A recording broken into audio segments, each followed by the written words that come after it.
बेहतरीन harem novels जोड़ार 18 novels के लिए हमारे टेलीग्राम से जुड़ें। साथ ही हमारे दूसरे चैनल को भी सब्सक्राइब करना न भूलें।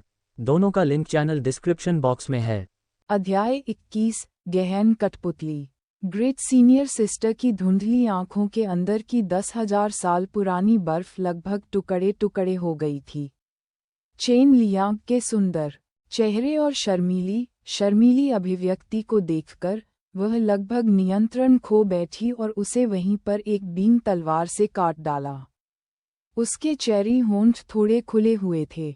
Nascent soul stage great senior sister, चेहरा तना हुआ, आकाश की ओर गोली मारी और घबराहट में भाग गई। उसके मन में बस एक ही विचार रह गया, कुछ समय पहले के साथी दाववादी, मैंने वास्तव में आपके साथ अन्याय किया है। चांग एन अपने पोर्टेबल ग्रोटो हेवन के अंदर छिपा हुआ छींक आया। वह ठीक होने के लिए छिपने से पहले बहुत दूर तक नहीं उड़ा था। उसकी हालत में सुधार होने पर वह इसे जारी रखेगा। फिलहाल वह कल्टीवेशन चैम्बर में क्रॉस लेग्ड बैठा था, पहले से सिस्टम नोटिफिकेशन की जांच करते हुए अपने आंतरिक अंगों को पोषण दे रहा था। जैसे ही ग्रेट सीनियर सिस्टर प्रकट हुई, एक संकेत सामने आया। उम्मीदवार उपस्थिति मानकों को पूरा करने का पता चला। देखें, उस समय चांग इनके पास परेशान होने का समय नहीं था। उनकी जान बचाना मायने रखता है। उम्मीदवार इंतजार कर सकते हैं। अब व्यवस्थित होकर उसने अंततः देखने के लिए टैप किया। नाम बेली किंग हुई। ऊंचाई 176 सेमी। मूल्यांकन डी। अनुकूलता 10। अनुभव 0। चांग एन को अचानक समझ आया, कोई आश्चर्य नहीं कि उसे महान वरिष्ठ बहन कहा जाता था। वह यूकिंग इम्मोर्टल संप्रदाय की वर्तमान संत थीं। उन्होंने ये देखने के लिए अनुकूलता विवरण खोला कि वे 10 बिंदु कब जोड़े गए थे। उम्मीदवार की जानकारी की जांच करने से पहले सिस्टम ने कभी भी बदलावों की घोषणा नहीं की। पहली 5 संभावनाएं तब आईं जब उसे एहसास हुआ कि उसने गलत व्यक्ति पर हमला किया है। दूसरा 5 अभी आया जब उसे छींक आ गई, अज्ञात कारणों से। यह प्रसिद्ध ठंडी उदात्त संदेश वास्तव में उत्कृष्ट थी। लुक और खेती दोनों ही शीर्ष स्तर के थे और सिस्टम स्पष्ट रूप से सहमत था। फिर भी चांग एन को इस बर्फ खंड के लिए कुछ भी महसूस नहीं हुआ। इसलिए नहीं कि उसने उसे चाकू मार दिया था।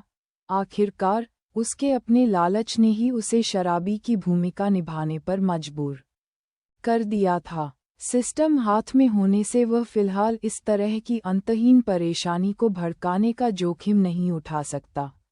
एक हुआ ये काफी सिरदर्द था। इसके अलावा वह इतना आत्ममुग्ध नहीं था। खेती की दुनिया में शक्तिशाली शासन सर्वोच्च है। फिर भी वह सचमुच लापरवाह था। अब से वह कभी भी ऐसी स्क्रिप्ट स्वीकार नहीं करेगा जिसमें शराबी या किसी का दाव साथी होने का नाटक करना शामिल हो। मैं कसम खाता हूँ, अगर मैं दूसरे को स्वीकार करता हूँ, तो क्या मैं नकली को असली में बदल सकता हूँ? एक अविभाज्य सच्चे दाव साथी या एक कुख्यात असली शराबी के साथ फंस गया हूँ। शपथ लेने के बाद चांग एन ने बेली किंग हुई के सूचना पैनल को बंद कर दिया। उन्होंने नेटवर्क विस्तार उम्मीदवार इंटरफेस खोला। दरअसल साझेदार और नेटवर्क उम्मीदवारों के साथ सूचना पाठक के रूप में व्यवहार करना बुरा नहीं था। कम से कम आपने ये जान लिया कि दूसरा पक्ष आपको किस प्रकार देखता है। कुछ क्षण पहले उसे यान यू का सूचना संकेत प्राप्त हुआ था। यान यू मित्रता 40-50। लड़की को शायद उसे चोट लगी देखकर अपराधबोध महसूस हुआ और उसने इसे 10 अंक बढ़ा दिए। वह बहुत दयालु है। इसके बाद एक और संदेश आया। मित्रता की शर्त पूरी हुई। इस संबंध का विस्तार करें। पार्टनर बॉन्डिंग की तुलना में नेटवर्क विस्तार स्पष्ट रूप से सरल था और इसकी कोई मात्रा सीमा नहीं थी। चांगएन ने बस यान यू का प्रयोग एक प्रयोग के रूप में किया, ये देखने के लिए कि विस्तार से क्या लाभ मिलता है। पुष्टि करने के बाद यान यू उम्मीदवारों से गायब हो गया और आधिकारिक नेटवर्क में दिखाई दिया, जिसके बाद एक नया संकेत आया। बधाई हो, मेज़बान, अपने नेटवर्क का सफलतापूर्वक विस्तार करने के लिए प्राप्त रहस्यमय ऑल्ट खाता 1 इनाम बांटना। इससे पहले कि वह बेकार चीज का उपहास कर पाता, परिचित डेटा मरम्मत पूर्ण प्रकट हुआ। बधाई हो, मेज़बान, अपने नेटवर्क का सफलतापूर्वक विस्तार करने के लिए प्राप्त गहन कठपुतली 1। आखिर ये क्या है? एक विचार के साथ अजीब दिखने वाली गहरी कठपुतली उसके बगल में दिखाई दी। यह उनके पिछले ब्लू प्लैनेट जीवन के स्मार्ट रोबोट जैसा दिखता था। धातु का शरीर, अंग और उंगलियां इंसान के समान, सुविधाओं से रहित एक चिकनी धातु का सिर वहां चुपचाप खड़ा था। चांगएन को एहसास हुआ कि गहरी कठपुतली पहले से ही खुद को उससे बंधी थी। एक अजीब सी कड़ी ने दोनों को जोड़ दिया। उसके पिछले जीवन की शर्तों में, जब संदेह हो तो क्वांटम यांत्रिकी का आह्वान करें। संभवतः क्वांटम उलझाव जैसा कुछ दिव्य विचार को इसके मूल को छूने के लिए जारी करते हुए चांगएन को तुरंत समझ में आ गया कि गहन कठपुतली का उपयोग कैसे किया जाए, और वह बहुत खुश हुआ। यह अनिवार्य रूप से उसका हिस्सा था। मुख्य कार्य, यह उसके स्थान पर खेती कर सकता है। इसमें हुई प्रगति का हर हिस्सा उसे वापस मिलता था, और इसी तरह उसकी अपनी प्रगति भी उसके साथ तालमेल बिठाती थी। बेशक, केवल QE refining cultivator mind cultivation तकनीकों के लिए गहन कठपुतली शरीर शोधन नहीं कर सकी। ये परिवेशीय आध्यात्मिक क्यूई को अवशोषित कर सकता है और माइंड तकनीक को चक्रित कर सकता है, लेकिन इसका अपेक्षाकृत नाजुक फ्रेम बॉडी रिफाइनिंग के हजार जाली तड़के को सहन नहीं कर सकता है। इसी तरह उसके लिए लड़ने के लिए इसे भेजना यथार्थवादी नहीं था। सबसे पहले, ये टूट सकता है। दूसरे, यह उससे दूर नहीं जा सकता था। अन्य उपयोगों पर अनुसंधान की प्रतीक्षा है। एक स्मार्ट रोबोट की तरह, ये काफी जटिल आदेशों को स्वीकार कर सकता है और उन्हें स्वचालित रूप से निष्पादित कर सकता है।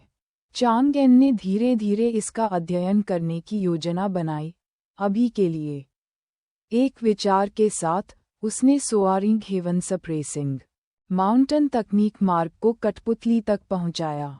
आप मेरी एकमात्र कठपुतली नहीं होंगी, बेहतर होगा कि मैं आपका नाम रखूं। आज से आप 5 मैल की युद्ध शक्ति हैं। पदनाम को स्वीकार करते हुए, जहां आंखें धातु के सिर पर हो सकती हैं, वहां 2 लाल चमक टिमटिमा रही थीं। ये क्रॉस लेग्ड बैठ गया और चैम्बर के स्पिरिट गैदरिंग एरे द्वारा आपूर्ति की गई विशाल आध्यात्मिक क्यूई को अवशोषित करना शुरू कर दिया, जिससे बढ़ते स्वर्ग को दबाने वाली पर्वत तकनीक की खेती हुई। चांगएन ने संतुष्टि में सिर हिलाया। दिन रात खेती करते हुए पोर्टेबल ग्रोटो हेवन के अंदर रहकर, वह बनिंग सन सेंट ट्रांसफॉर्मेशन आर्ट के साथ शरीर प्रशिक्षण पर ध्यान केंद्रित कर सकता है। अब से शरीर और कानून साथ साथ आगे बढ़ेंगे, आगे एक उज्ज्वल अमर पथ। चांगएन की नज़र विस्तार के बाद के दूसरे संकेत पर चली गई। इस संबंध का विस्तार करने के बाद, मित्रता में प्रत्येक 10 अंक की वृद्धि एक लॉटरी ड्रॉ प्रदान करती है। मानक पुरस्कार इस प्रकार हैं। नेटवर्क लॉटरी पुरस्कारों का उपयोग केवल रिश्ते को बनाए रखने के लिए किया जा सकता है, दूसरे पक्ष को दिया जाता है। लगातार 10 ड्रॉ एक सोने की वस्तु की गारंटी देते हैं। वर्तमान यान यू ड्रॉ गिनती 5 मानक पुरस्कारों, नकदी, कपड़े, साधारण कारों पर नज़र डालते हुए उन्हें लगा कि खेती की दुनिया से कुछ भी अच्छा नहीं होगा। उन्होंने 100 फ्रेंडलीनेस तक पहुंचने और सीधे एक स्वर्णिम किंवदंती बनाने की योजना बनाकर हार मान ली। विभिन्न कार्यों को निपटाने के बाद उनकी आंतरिक चोटें और ब्लेजिंग सन सेक्रेड बॉडी दोनों सामान्य हो गई थीं। चांग एन खड़ा हुआ। 5 स्कम की बैटल पावर को अकेले खेती करने के लिए छोड़ दिया और पोर्टेबल ग्रोटो हेवन से बाहर निकल गया। अपनी फ्लाइंग तलवार पर सवार होकर फुआन मार्केट टाउन की ओर चला गया। दूर की यात्रा करने से पहले उन्होंने एक पहाड़ी झरने के बगल में बनी एक 3 मंजिला शराब सहसराय देखी। ताज़ा लैकर से पुती यह प्राचीन संरचना सुंदर और देहाती लग रही थी। फॉर्चून इन कढ़ाई वाला एक लाल और पीला बैनर हवा में स्पष्ट रूप से लहरा रहा था। वह ऐसे जंगली पड़ावों के लिए अजनबी नहीं था। रास्ते में उसने कई देखे, सभी काफी मजबूत लूज कल्टीवेटर्स द्वारा खोले गए थे। मिशन या यात्रा पर निकले कई कृषकों ने अपनी अमर गुफा खोदने के बजाय एक सराय ढूंढना पसंद किया। उसे उस विशालकाय तलवारधारी आकृति को फिर से सराय में प्रवेश करते देखकर आश्चर्य हुआ। कम समय में 3 मुठभेड़ ऐसा भाग्य। संक्षिप्त विचार के बाद उन्होंने भोजन के लिए उतरने और ये देखने का फैसला किया कि क्या वह नेटवर्क विस्तार को ट्रिगर कर सकते हैं। गहन कठपुतलियां बहुत अद्भुत थीं। अध्याय 22 सफ़ेद बर्फ और छोटी तलवार। चांग एन ने समय से पहले अपनी उड़ने वाली तलवार को एक बगीचे में उतारा और फूजी इन की और इत्मीनान से चल दिया। उन्होंने अंदर जाने से पहले एक पल के लिए भव्य प्रवेश द्वार पर नक्काशीदार बीम और चित्रित स्तंभों का अध्ययन किया। सम्मानित अतिथि, क्या आप रात को भोजन करेंगे या रुकेंगे? दाहिनी ओर से एक उदासीन आवाज आई। चांग एन ने मुड़कर देखा तो वेटर की पोशाक में एक लंबा, पतला आदमी दरवाजे पर उसका स्वागत कर रहा था। उस आदमी का चेहरा पीला पड़ गया था। उसकी आंखों के नीचे भारी बैग था, स्पष्ट रूप से यांग क्यूई से सूखा हुआ और थका हुआ। सिर्फ एक भोजन, 2 शाकाहारी व्यंजन, जो भी सुविधाजनक हो, चांग एन ने विनम्रता से उत्तर दिया। जहां चाहो बैठो सर। वेटर ने उसे अजीब, कुछ हद तक ईर्ष्यालु दृष्टि से देखा, फिर एक कोने की ओर बड़बड़ाने लगा। शांत भाव रखते हुए चांग ने चारों ओर नजर डाली।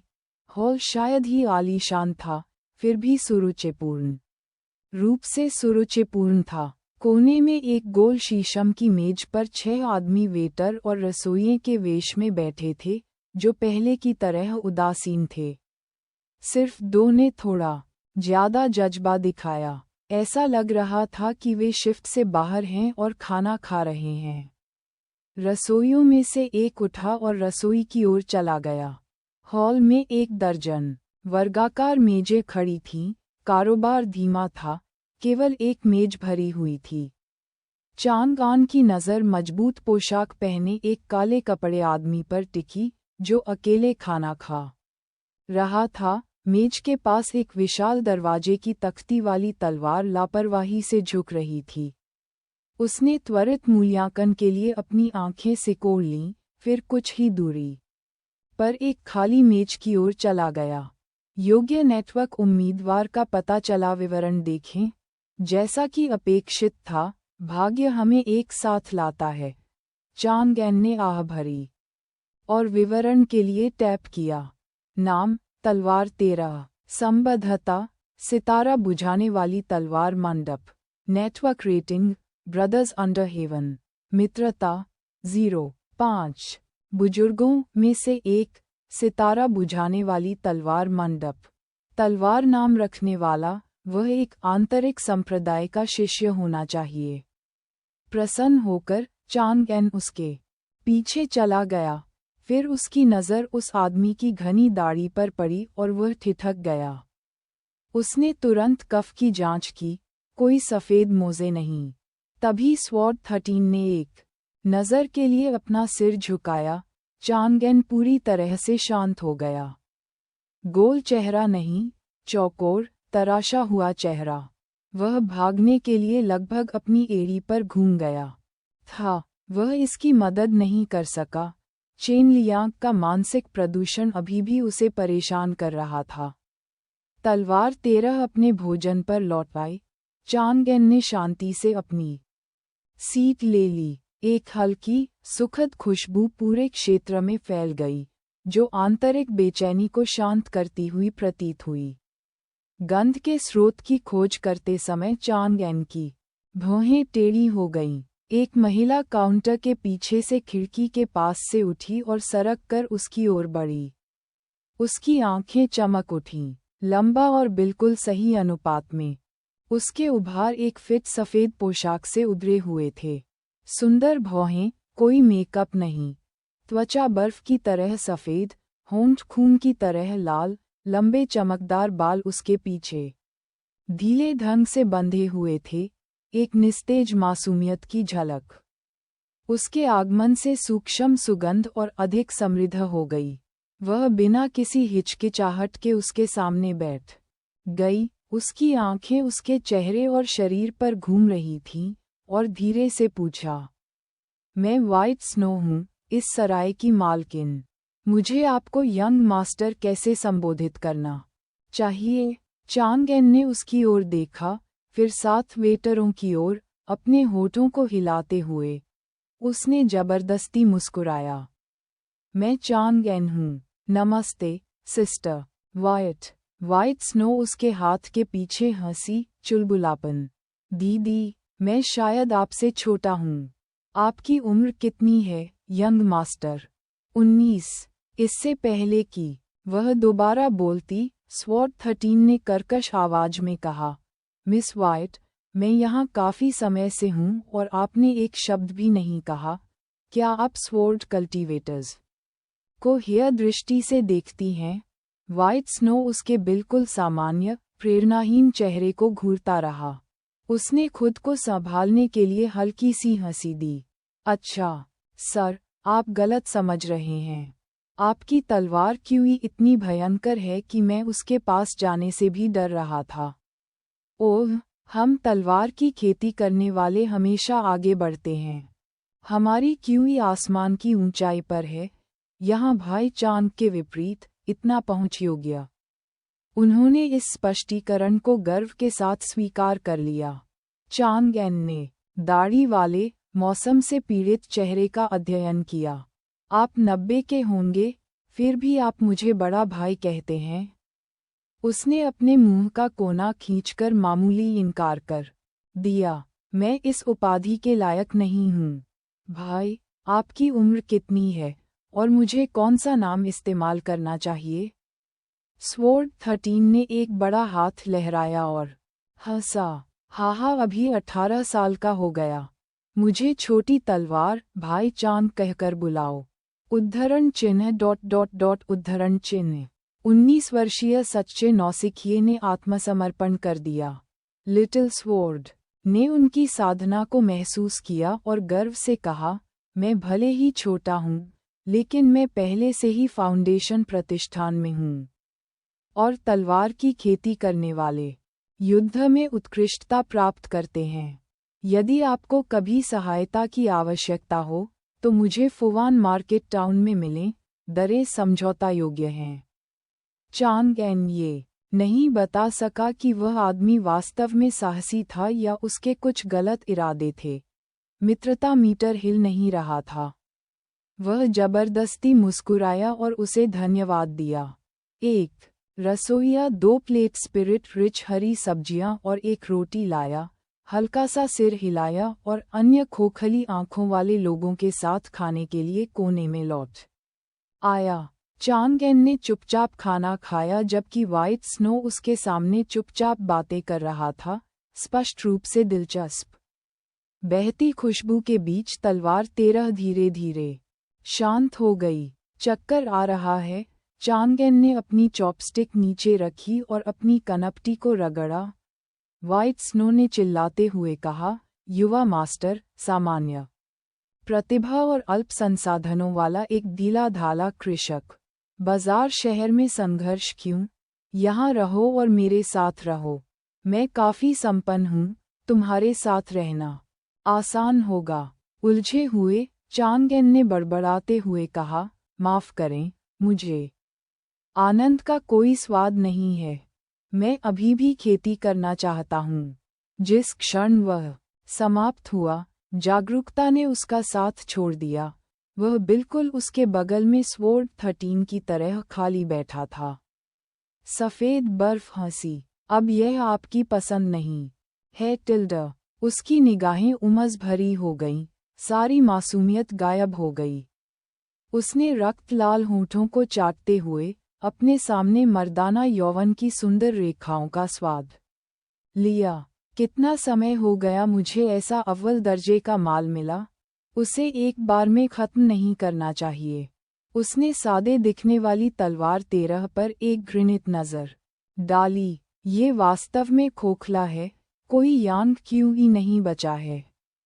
शायद हाल ही में उन हिहुआन संप्रदाय के दुष्टों ने इसे खत्म कर दिया है। ओह ठीक है, एक मुफ्त चीज़ भी बर्बाद नहीं की जा सकती। मैं उसे बाद में एक गोली खिलाऊंगा और उसे चूस कर सुखा दूंगा। व्हाइट स्नो शान से उठी, जेड उंगली को झटका दिया और चकित चांगएन और तलवार 13 कठपुतली की तरह तैरने लगे। वह अपनी लचीली कमर हिलाते हुए मुड़ी और दूसरी मंजिल की ओर सीढ़ियां चढ़ गई। उसके पीछे 2 आदमी ऐसे बह रहे थे मानो तार पर हों। कोने में 7 उदासीन कर्मचारी चुपचाप देख रहे थे। ईर्ष्या और भय से भरी आंखों से उन्होंने तीनों को मोड़ के आसपास गायब होते देखा। अध्याय 23। यह न केवल छोटा है, बल्कि तेज भी है। व्हाइट स्नो दूसरी मंजिल पर पहुंची। उसने लापरवाही से अतिथि कक्ष का दरवाज़ा खोला, 2 लोगों को खींचकर अंदर ले गई और दरवाज़ा बंद कर दिया। उसने चांगएन को बिस्तर के किनारे पर इतनी सावधानी से बैठाया मानो कोई नाजुक पकवान सजा रही हो। छोटी तलवार को इस्तेमाल किए गए टिश्यू की तरह बिस्तर के नीचे फर्श पर फेंक दिया गया था। उसने बिस्तर के पास एक कुर्सी खींची, अपनी ठुड्डी को अपने हाथ में लिया और बहुत देर तक उसकी करतूत की प्रशंसा करती रही। उसका जर्द सफ़ेद चेहरा धीरे धीरे लाल हो गया, उसकी आंखों में धुंध छा गई। उसने अपने लाल होठों को गीला किया, फिर अचानक अपने कड़ाई वाले जूते उतार दिए और अपने रेशमी मोजे उतार दिए। व्हाइट स्नो कुर्सी पर पीछे झुक गया और एक पैर उठा लिया। उसकी निगाहें और अधिक चकित हो गईं। उसी क्षण एक दुख भरी आवाज निकली, तुमने इसे मेरे मुंह में क्यों नहीं डाला? सफ़ेद बर्फ झटके से घूम गई। फर्श पर बैठे लिटिल स्वॉर्ड का सामान्य चेहरा हृदयविदारक और घबराहट से भरा था। उसकी आंखें अब खाली नहीं थीं।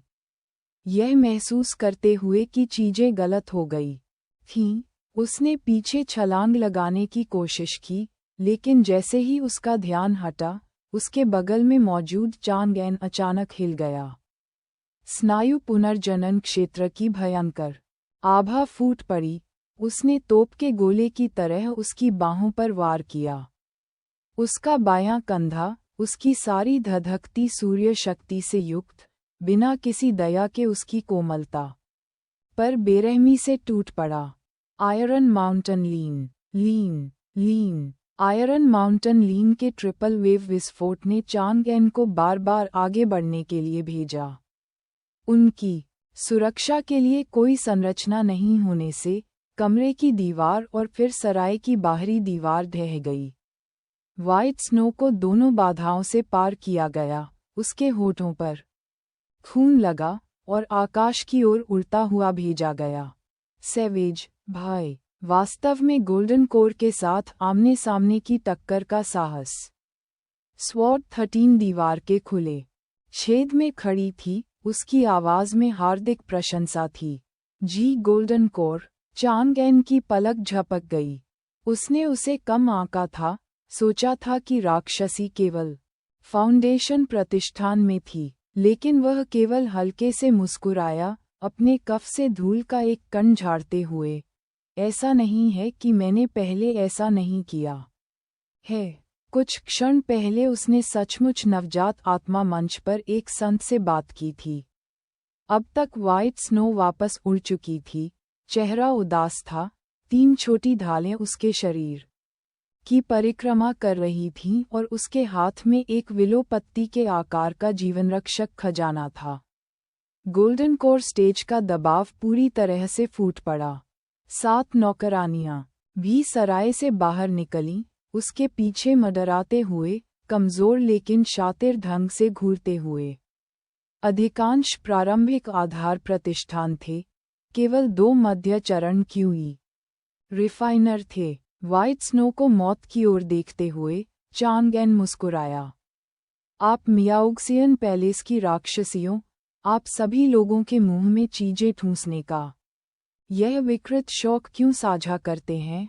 इससे पहले कि व्हाइट स्नो जवाब दे पाता, स्वॉर्ड 13 की आंखें चमक उठीं।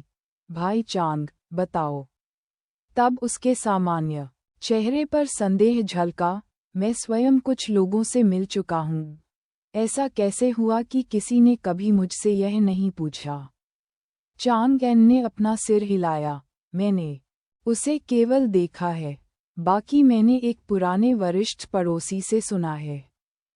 फिर उसने लिटिल स्वॉर्ड की ओर हैरानी से देखा। वह पंक्ति अभी, इसे मेरे मुंह में डालो। स्वॉर्ड 13 की निगाहें शर्मिंदगी से घूम गईं। उसने तुरंत अपना गला साफ किया और बेशर्मी से कहा, मुझे डर था कि भाई चांग अपमानित हो सकते हैं, इसलिए मैंने उनका ध्यान आकर्षित करने के लिए ऐसा कहा। अभी भी चांगएन को घूर रहा है, इस व्यंजन को भागने नहीं देना चाहता। व्हाइट स्नो जमीन से बाहर। आपने मियाओक्सियन पैलेस के गुप्त जहर, मोहक खुशबू स्थिर क्यूई को कैसे बेअसर किया? वह गोल्डन कोर है, हो सकता है, लेकिन आप केवल एक दूसरे दायरे के बॉडी कल्टीवेटर हैं। तलवार 13 ब्रिस्टल, क्या मैं नाम के लायक नहीं हूँ? चांगएन स्वाभाविक रूप से अपने धधकते सूर्य पवित्र शरीर की शक्ति को प्रकट नहीं करेगा। उन्होंने लिटिल स्वॉर्ड की ओर रुख किया। मैं 7 बौने फाउंडेशन प्रतिष्ठान के लोगों को बांध दूंगा। गोल्डन कोर आपका है, सीनियर। वह आराम कर सकता था क्योंकि स्टार एक्सटिंग्विशिंग स्वॉर्ड पवेलियन का एक आंतरिक संप्रदाय शिष्य, विशेष रूप से एल्डर 5 फोल्ड की पंक्ति से, लिंग्युआन महाद्वीप में घूमते हुए गोल्डन कोर बनने के लिए बाध्य था। फाउंडेशन प्रतिष्ठान के शिष्य अधिकतर अपने संप्रदाय के कामकाज के लिए पास ही रहते थे। उसी क्षण से उसने पुष्टि कर दी कि वह आदमी स्टार एक्सटिंग्विशिंग स्वॉर्ड पवेलियन से था। चांगएन को पता था कि यह आदमी बाघ को खाने के लिए सुअर होने का नाटक कर रहा था। ठीक है, सावधान रहो, थोड़ा सा रुको और मैं उसे खत्म कर दूंगा। इसके साथ ही तलवार 13 ने इशारा किया। विशाल दरवाज़ा तख्ता तलवार हॉल से उड़कर उसकी पकड़ में आ गई और वह व्हाइट स्नो पर वार करने के लिए आकाश की ओर उछला। चांगएन ने एक गहरी सांस ली, नीचे के सातों पर नजर डाली और जानता था कि यह लड़ाई कठिन होगी। उसके पैरों के नीचे बिजली फूट पड़ी। उसने बिजली की तरह दूसरी मंजिल से सीधे बाहरी मध्य फाउंडेशन प्रतिष्ठान कल्टीवेटर पर निशाना साधा। वह आदमी केवल इतना जानता था कि उसे सेकंड रियल्म बॉडी कल्टीवेटर का सामना करना पड़ा था। उसने ऐसी लापरवाही या कल्पना से परे गति की कभी उम्मीद नहीं की थी। उसने सजगता से चांगआन पर अपनी जादुई कलाकृति फेंकी, फिर उन्मत्त होकर घंटी के आकार की रक्षात्मक आध्यात्मिक कलाकृति उठाई। स्पष्ट रूप से यह मध्य फाउंडेशन प्रतिष्ठान कृषक टूट गया था, प्रत्येक सिक्का रक्षा में डूब गया। एक सामान्य जादुई कलाकृति का लिंग्जियन टाउन डोमेन तलवार से कोई मुकाबला नहीं था। एक भयंकर झटके ने उसे उड़ा दिया। एक झटके में चांगएन बंद हो गया। स्काई क्लीवर गर्जा और लिंग्जियन टाउन डोमेन तलवार एक शीर्ष स्तरीय आध्यात्मिक कलाकृति के बराबर नीचे आ गिरी। वयोवृद्ध सेनानी चांगएन ने खुद को तैनात कर लिया था ताकि दूसरों को मदद करने से रोका जा सके। अब केवल इस अकेले मध्य फाउंडेशन प्रतिष्ठान कृषक ने ही उसका सामना किया। एक तेज दरार की आवाज आई। घंटी में समाहित आध्यात्मिक क्यूई अपेक्षा से कहीं अधिक कमजोर थी। बहुत खुश चांगएन ने सोचा था कि इसमें 2 हमले होंगे। मांसपेशियां उभरी हुई थीं, नसें फट रही थीं, उसने और अधिक ताकत लगा दी। लिंगजियन टाउन डोमेन तलवार ने मामूली प्रतिरोध के साथ मध्य फाउंडेशन प्रतिष्ठान कल्टीवेटर को आधा काट दिया। ऐसा लगता है जैसे इन लोगों का पानी लगभग सूख चुका है। उनका आत्मविश्वास बढ़ गया। स्वॉर्ड 13 के खत्म होने तक व्हाइट स्नो को बनाए रखना आसान होगा। निश्चित रूप से अन्य 6 उसकी उग्रता को देखकर अपना आपा खो बैठे। किसी ने लड़ने की हिम्मत नहीं की, वे बस कुछ ही दूरी पर मंडराते रहे। उनके लिए दुख की बात है कि बेहद हीन खजाने के साथ पतंगबाजी की रणनीति का अंत कुछ ही समय में कई चीजों के बिखर जाने के साथ हुआ। उन्होंने पूरी तरह हार मान ली और प्रार्थना की कि उनकी मालकिन जल्दी आए। लेकिन बीच हवा से एक चीख ने उनकी उम्मीदों को चकनाचूर कर दिया। आप सितारा बुझाने वाली तलवार मंडप के शिष्य हैं। हा, बहुत देर हो गई। मर जाओ, राक्षसी तुम्हें। किसने कहा कि मुझे नीची दृष्टि से देखो? स्वॉर्ड 13 की आक्रोशपूर्ण दहाड़ से प्रेरित व्हाइट स्नो भागने की ओर मुड़ रहा था। जम गया। उसकी 3 छोटी ढालें टूट गईं और एक साफ छेद उसके पेट में घुस गया। उसका गोल्डन कोर एक ही वार में नष्ट हो गया। व्हाइट स्नो के गिरते शरीर को नज़रअंदाज करते हुए स्वॉर्ड 13 ने अपनी तलवार की उंगलियों को एक साथ लाया। एक छोटी सी ठंडी चमक हवा में चमकी और नीचे गिर गई। अर्ली फाउंडेशन इस्टेब्लिशमेंट से भाग रहे 6 पुरुष कल्टीवेटरों को लगभग एक साथ छेद दिया गया और मृत गिरा दिया गया। चांगएन ने सांस छोड़ी, हवा में बहती छोटी उड़ती तलवार पर नजर डालने से खुद को रोक नहीं पाया। बमुश्किल 2 इंच लंबा, नाजुक और उत्तम। मेरी जन्मजात उड़ने वाली तलवार कैसी है? जैसे ही स्वॉर्ड 13 पास में उतरी, उसने एक आत्मसंतुष्ट, कर्कश आवाज में घमंड किया। उसके पास अभी भी वह दरवाजा तख्ता महान तलवार थी। तो यह आपकी असली जन्मजात उड़ने वाली तलवार है? बड़ी वाली एक धोखा है, छोटी वाली असली है। चांगएन का चेहरा प्रशंसा से भर गया। वरिष्ठ की तलवार वास्तव में अनोखी है, ये बहुत छोटी है। चांगएन ने अंगूठे और तर्जनी से मापा और आश्चर्यजनक रूप से तेज।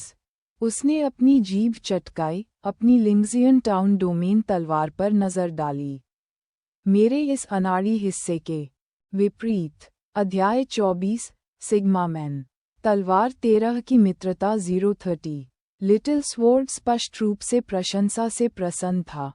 कंधे से कंधा मिलाकर लड़ने से उसकी मित्रता बढ़ती गई। वह रुका, फिर तलवार के आकार का एक पहचान चिन्ह बनाया, जो आध्यात्मिक क्यूई से भरा हुआ था और उत्कृष्ट रूप से नक्काशीदार था। मैं स्टार एक्सटिंग्विशिंग स्वॉर्ड पवेलियन के स्वॉर्ड ब्लेड पीक से स्वॉर्ड 13 हूँ, यहाँ एक मिशन पर। क्या मैं पूछ सकता हूँ, भाई चांगएन ने विचार किया, फिर एक नियंत्रण Z तावीज़ निकाला। मैं आंगन संख्या 37, मध्य 5वीं सी, गुफा आवास क्षेत्र, फुआन मार्केट टाउन चांगएन से हूँ। नमस्ते, भाई 13। तलवार 13 जल्दी से लहराई। मैं केवल 18 वर्ष का हूँ। बस मुझे छोटी तलवार, भाई चांग कहकर बुलाएं। उद्धरण चिन्ह ... उद्धरण चिन्ह। चांगएन झिझका, फिर उस आदमी की विचित्रता को दूर करने का फैसला किया।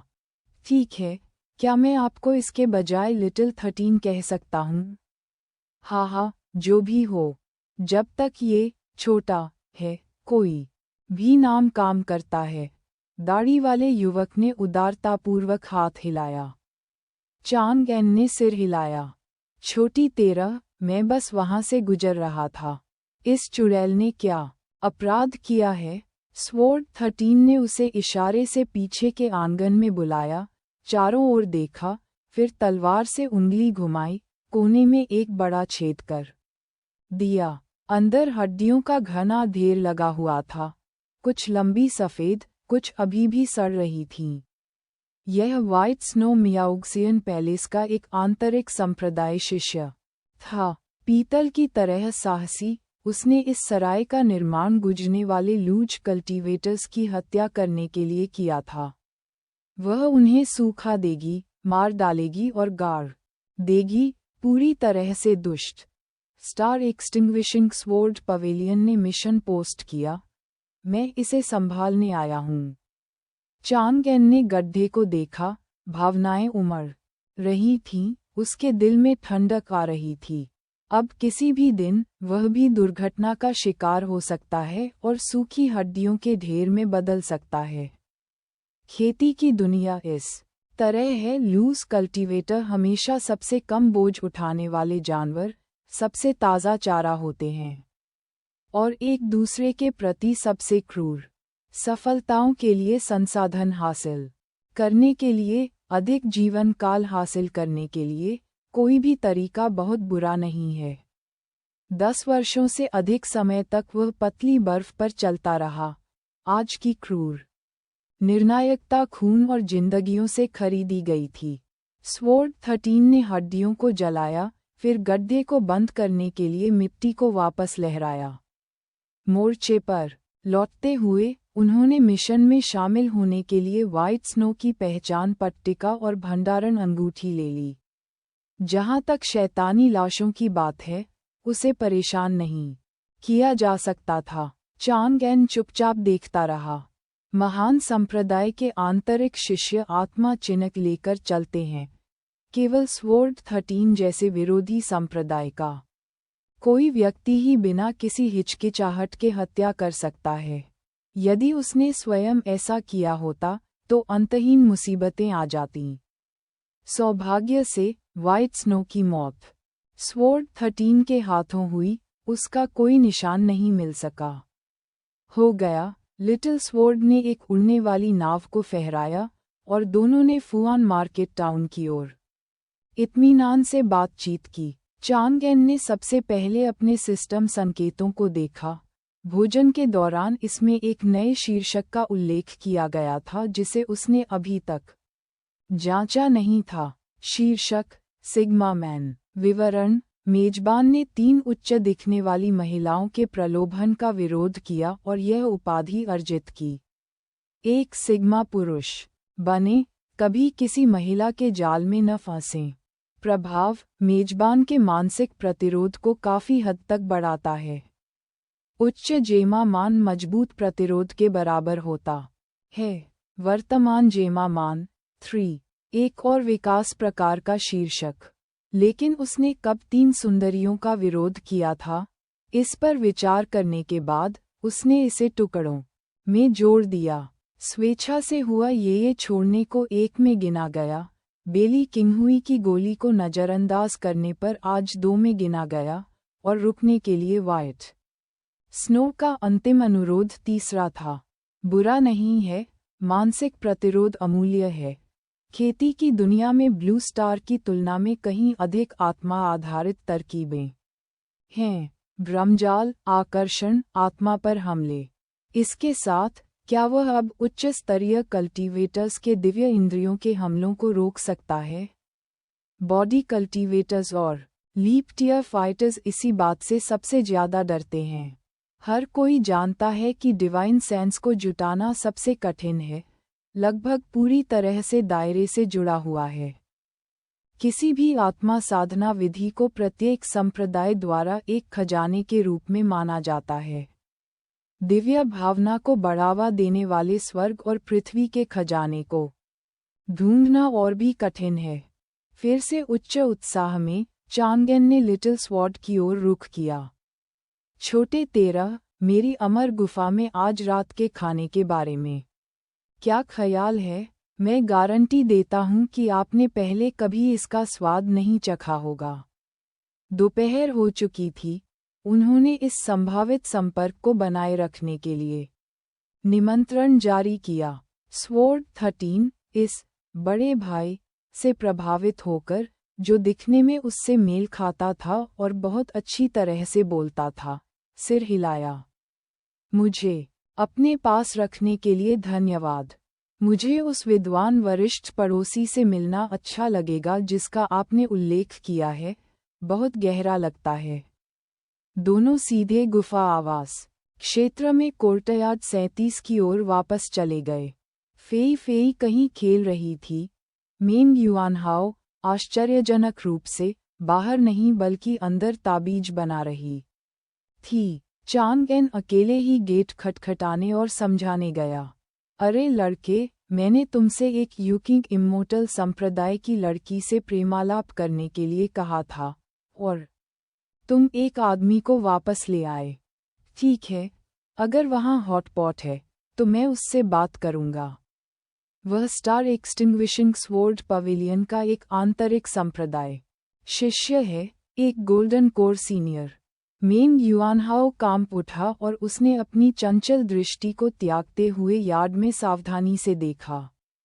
अफसोस है कि आप वुयू तलवार संप्रदाय की मन साधना तकनीक विकसित करते हैं, अन्यथा उस संबंध से आप बाहरी संप्रदाय के शिष्य बन सकते थे। ये कहते हुए एक नया किराएदार अगले दरवाजे कोर्टयार्ड 36 में रहने आया। मैंने केवल एक झलक देखी, चेहरा नहीं देखा, लेकिन आकृति निश्चित रूप से आश्चर्यजनक है। सुविधाजनक पानी का उपयोग करें, बालक, अपना मौका पकड़ो। जब चांग एन वापस लौटा तो उसने पड़ोस में किसी को नहीं देखा, संभवतः वह बाहर थी। भाग्य के साथ वह एक उच्च उपस्थिति वाली महिला कल्टीवेटर होती, तब वह उसे मना कर सकता था और अपनी उपाधि की खोज को बढ़ावा दे सकता था। अपनी थोड़ी को रगड़ते हुए उसे एहसास हुआ कि उसकी सोच काफी हद तक सिग्मा थी। हाल ही में अपने बढ़ते यान क्यूई को अपने फैसले पर हावी होने से बचाने के लिए, जब भी उसने बनिंग सनसेंट ट्रांसफॉर्मेशन आर्ट की खेती की तो उसने इसे निम्न स्तर पर जला दिया। वह अपने बड़े दिमाग वाले बेटे को स्पष्ट रखने के लिए इसे समय समय पर प्रसारित करता रहेगा। फिर भी बाहरी लोगों के लिए वह एक सशक्त, यांग समृद्ध युवक बना रहा, इस बात का प्रमाण कि धधकते सूरज का पवित्र शरीर कितना शक्तिशाली था। चांग एन मेंग युआनहाओ को कोर्टयार्ड 37 में वापस लाया और दोनों का परिचय कराया। बुजुर्गों और युवाओं ने फुवान मार्केट टाउन में फेंग्यू टॉवर को चमकती आंखों से कहानियों की अदला बदली करने के लिए अपने स्प्रिंगबोर्ड के रूप में उपयोग करते हुए इसे तुरंत शुरू कर दिया। थोड़ी देर सुनने के बाद चांग एन शुरुआत में खुश हुआ, अभिभूत महसूस करने लगा। उन्होंने कुई कुई की तकनीकों और खूबियों का विश्लेषण करना शुरू कर दिया, इस बात से बेखबर कि उन्हें साथी पारखी मिल गए हैं। तुम दोनों बातें करो, मैं सामग्री खरीदने जाऊंगा। वह जल्दी से खिसक गया। किंगलिंग पर्वत श्रृंखला, यूकिंग अमर संप्रदाय, पन्ने के स्तंभों जैसी चोटियां बादलों में धंसी हुई हैं, उनकी चोटियां बहती हुई धुंध में आधी छिपी हुई हैं। एक अमर लोक पृथ्वी पर गिर गया है। मुख्य शिखर यूकिंग शिखर, खूबसूरत, जोश से भर देने वाला, दिल से सवाल पूछने वाला हॉल। साधना कक्ष में संप्रदाय की विशाल आध्यात्मिक नस ने सघन आध्यात्मिक क्यूई की आपूर्ति की, जो लगभग धुंध के रूप में दिखाई देती है। बेली किंग हुई धुंधली अमर क्यूई के बीच बैठी थी, उसका प्यारा चेहरा ठंड ठंडा था। एक बर्फ ऑर्किड परी थी जो ठंडी महिमा बिखेर रही थी। जैसे ही शाम ढली, कक्ष में चमकीले मोती एक हल्की सी चमक बिखेरने लगे। हिम मूर्ति परी की पलकें कांप उठीं, वे पानी काटने वाली शरद पुतलियां धीरे धीरे खुल गईं। बेली किंग हुई की आंखों में भावना की एक दुर्लभ झलक दिखी। उसे बेचैनी महसूस हुई। आज लौटने के बाद से वह व्यवस्थित नहीं हो पाई है। उसकी खेती की क्षमता कम हो गई थी। क्या गलत था? विचार करने के बाद उसने फिर से अपनी आंखें बंद कर लीं और अपने दाव हृदय की जांच की। निर्दोष बर्फ। आत्मा। अध्याय 25। दाव हृदय व्याकुल।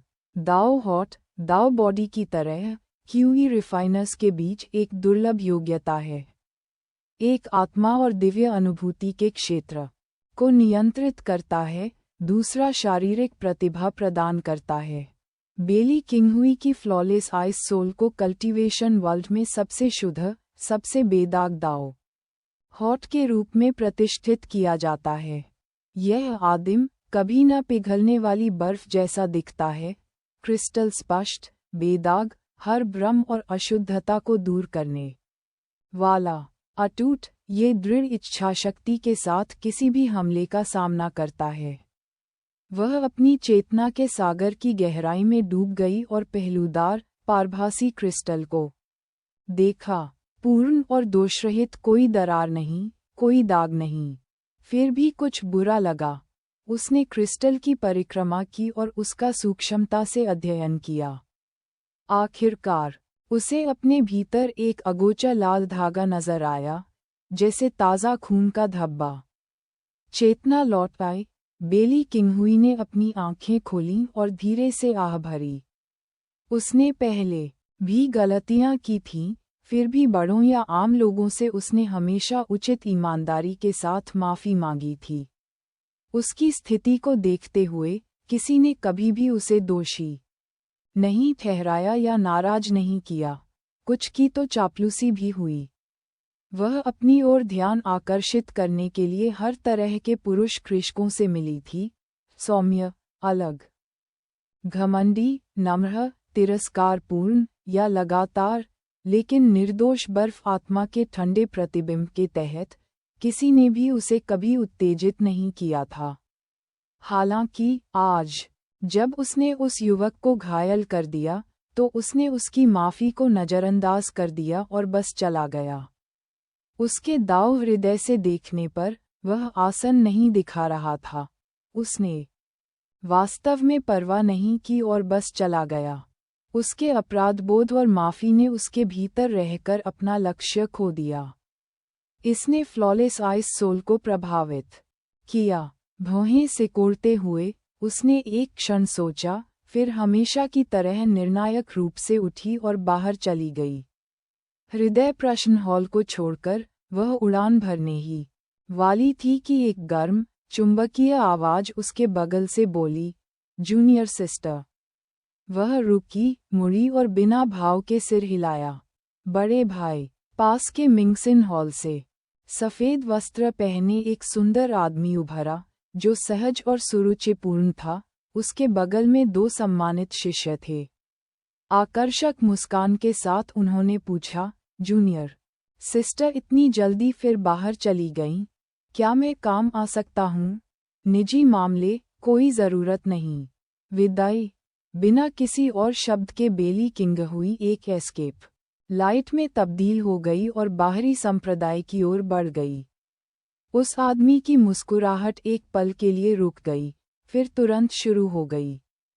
सबसे बड़ी वरिष्ठ बहन वास्तव में वरिष्ठ भाई वेन हुआ को नीची दृष्टि से देखती है। संत और संत समान हैं, और उन्होंने संप्रदाय में पहले प्रवेश किया था।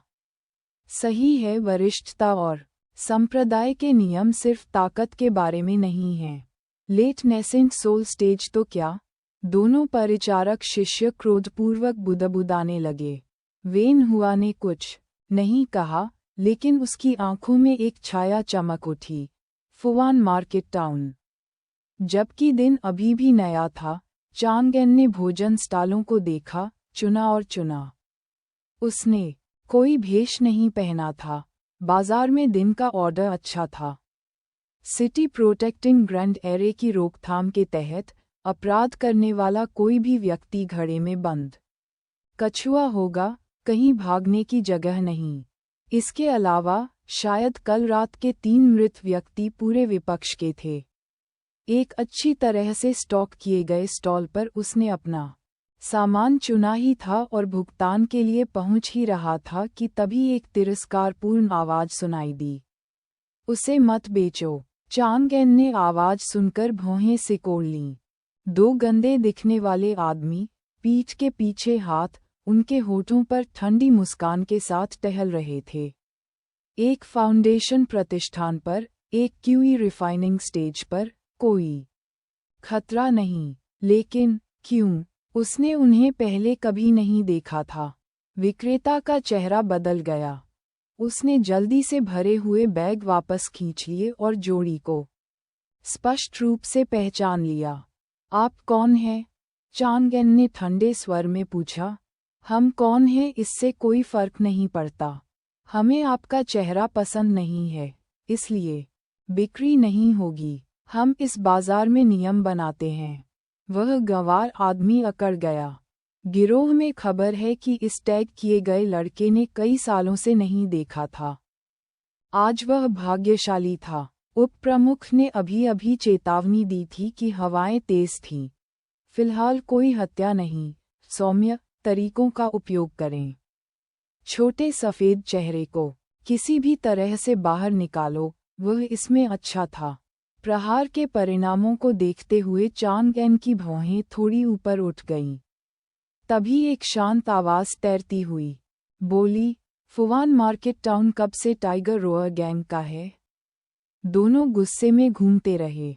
आखिर इसकी हिम्मत किसकी है? अगले ही पल उन्होंने तुरंत अपनी पीठ झुकाते हुए ये शब्द निगल लिए, सी कैप्टन जियांग।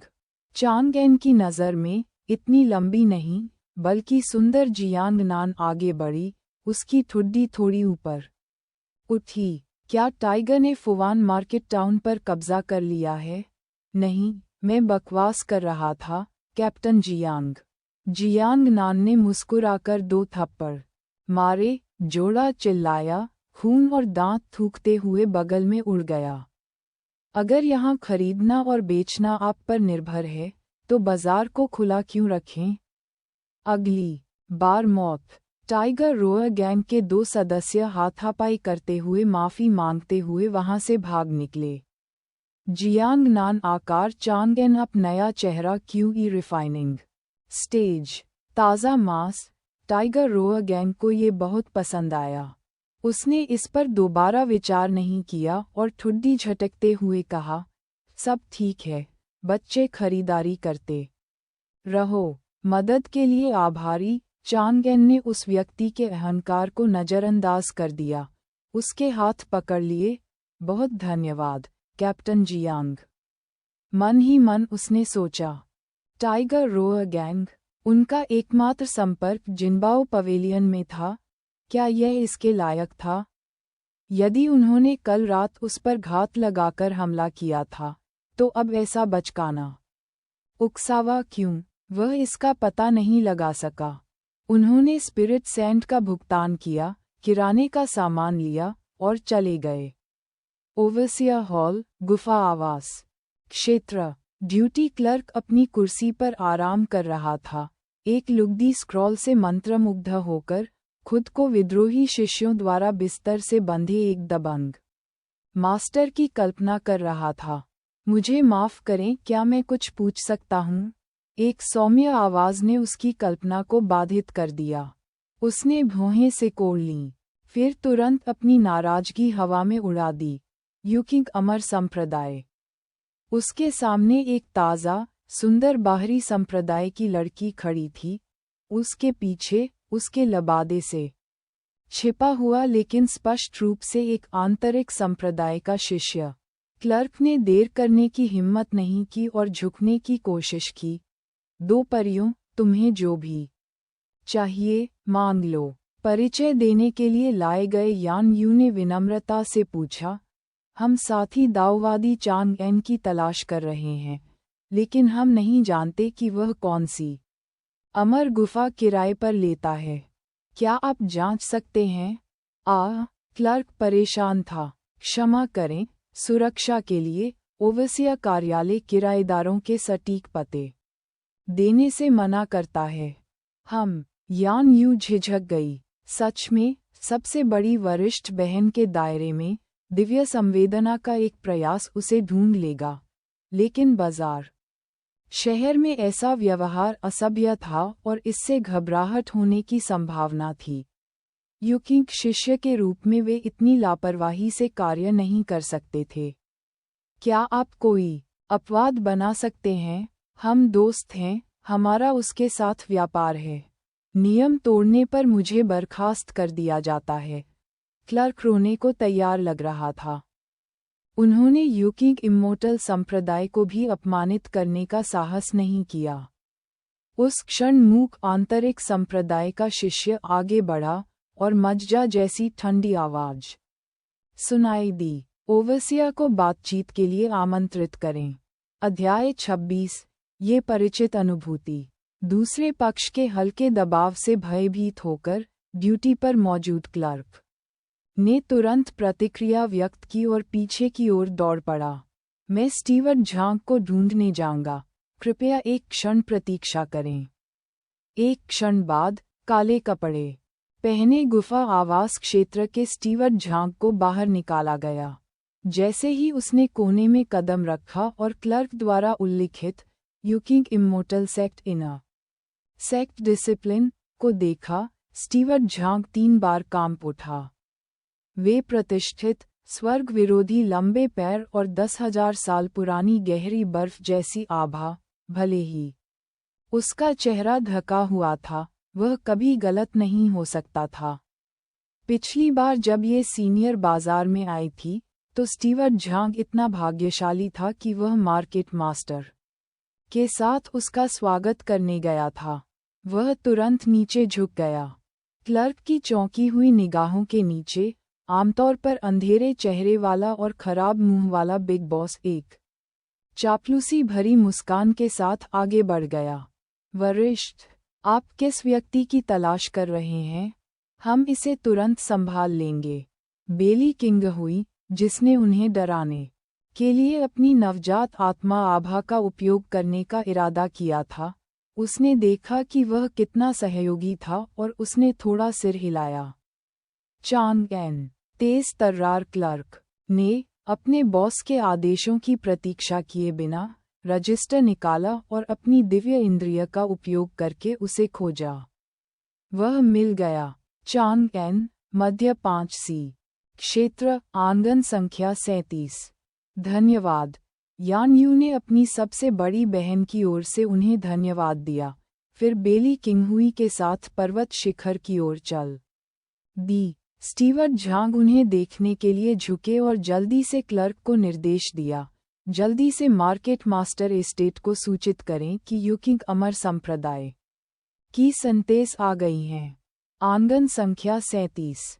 चमकदार चांद आसमान में लटक रहा था, जिससे चांदी की रोशनी का एक कंबल नीचे गिर रहा था जो आंगन में लटके चमकदार मोतियों की शोभा बढ़ा रहा था।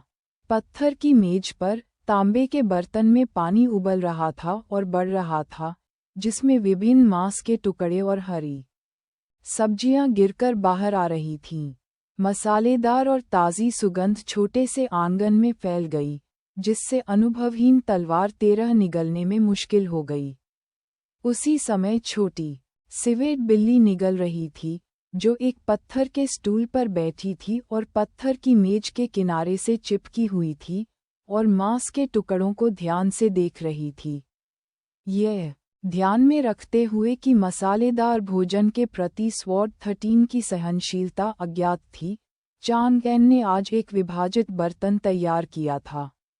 हालांकि ये स्पष्ट था कि लिटिल स्वॉर्ड को मसालेदार पक्ष में अधिक रुचि थी। चलो खाते हैं, चांग एन ने पुकारा और पके हुए गोमांस से भरी एक बड़ी चॉपस्टिक उठाने वाला पहला व्यक्ति था।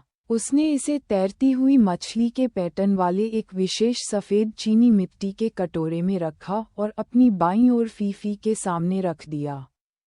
उन्होंने प्रतिष्ठित गोल्डन कोर सीनियर को कोई चेहरा ही नहीं दिया। खिलाई गई छोटी सिवेट बिल्ली ने संतुष्टि की दूधिया म्याऊं निकाली और फिर भोजन को निगलने के लिए अपना सिर दबा लिया। स्वॉर्ड 13 को इसकी कोई परवाह नहीं थी।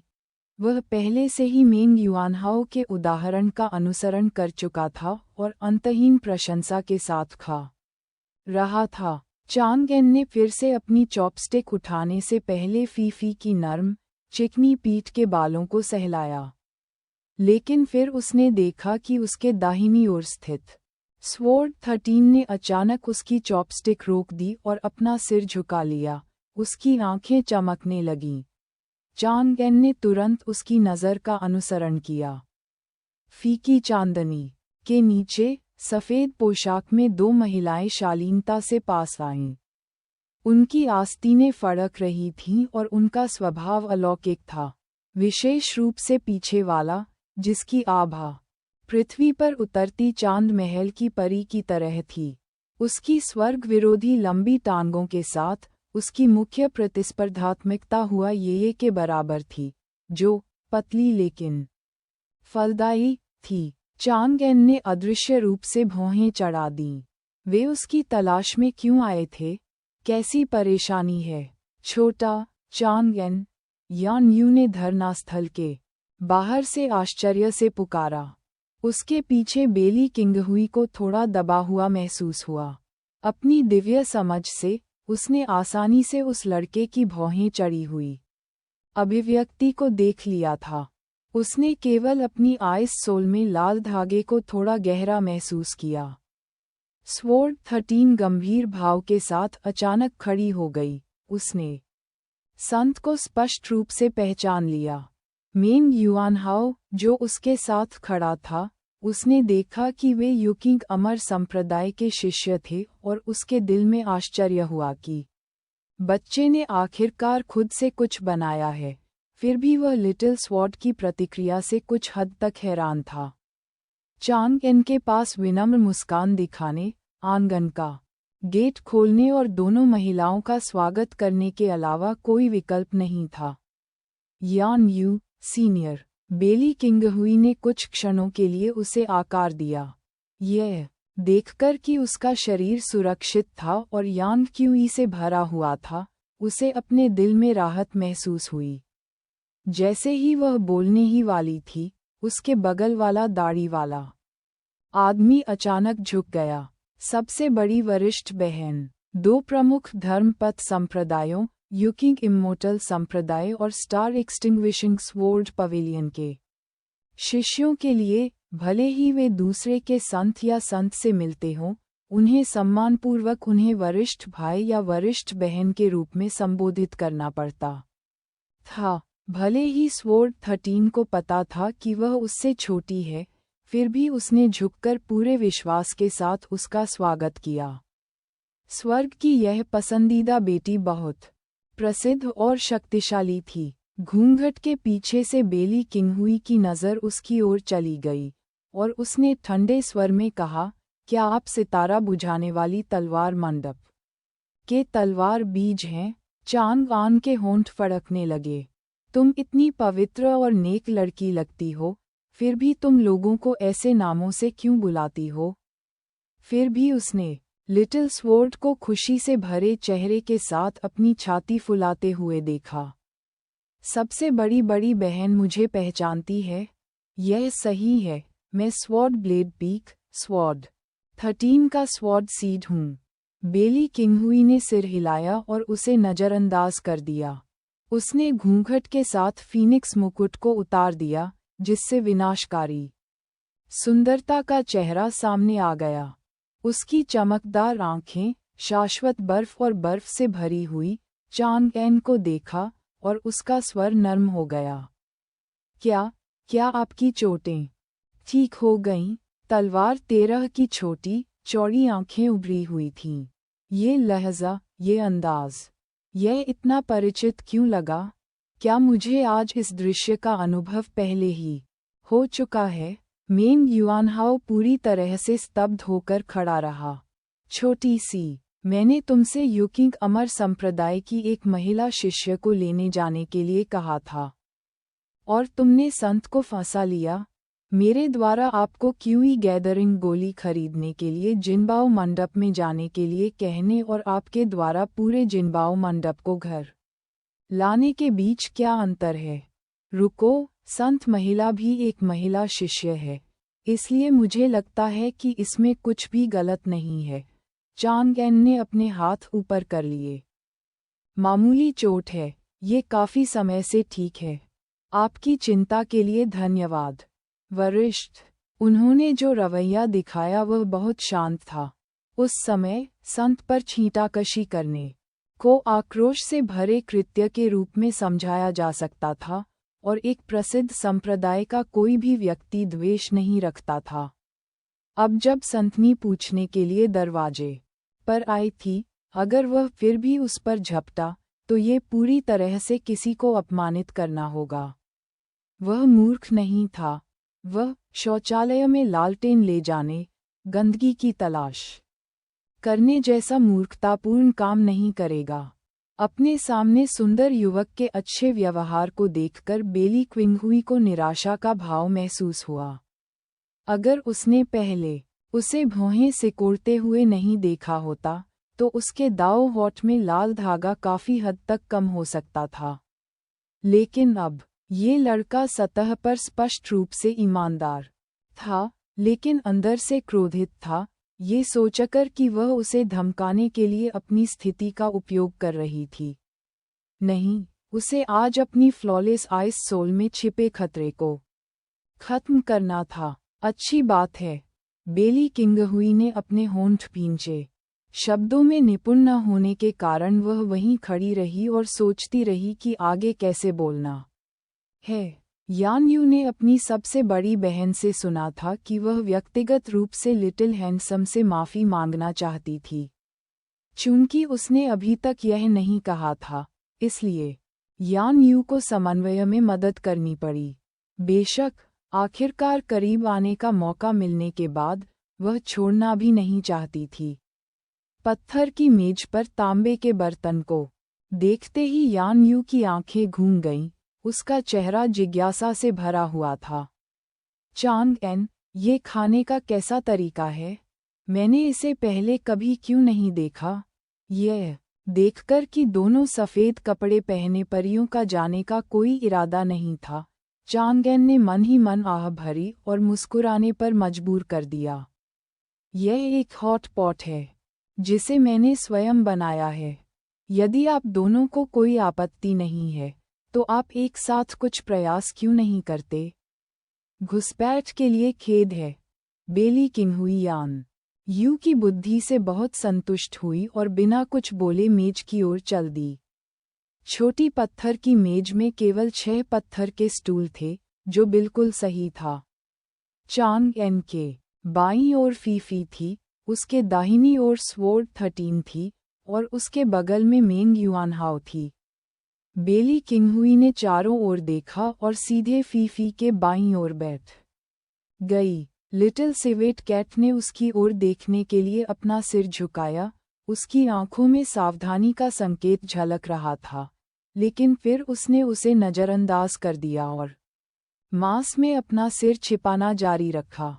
स्वॉर्ड 13 और मेंग युआनहाओ ने उम्मीद नहीं की थी कि अमर संप्रदाय की संत, जो आमतौर पर नश्वर लोगों के भोजन को नहीं छूती थीं, वास्तव में एक साथ भोजन करने के लिए सहमत होंगी।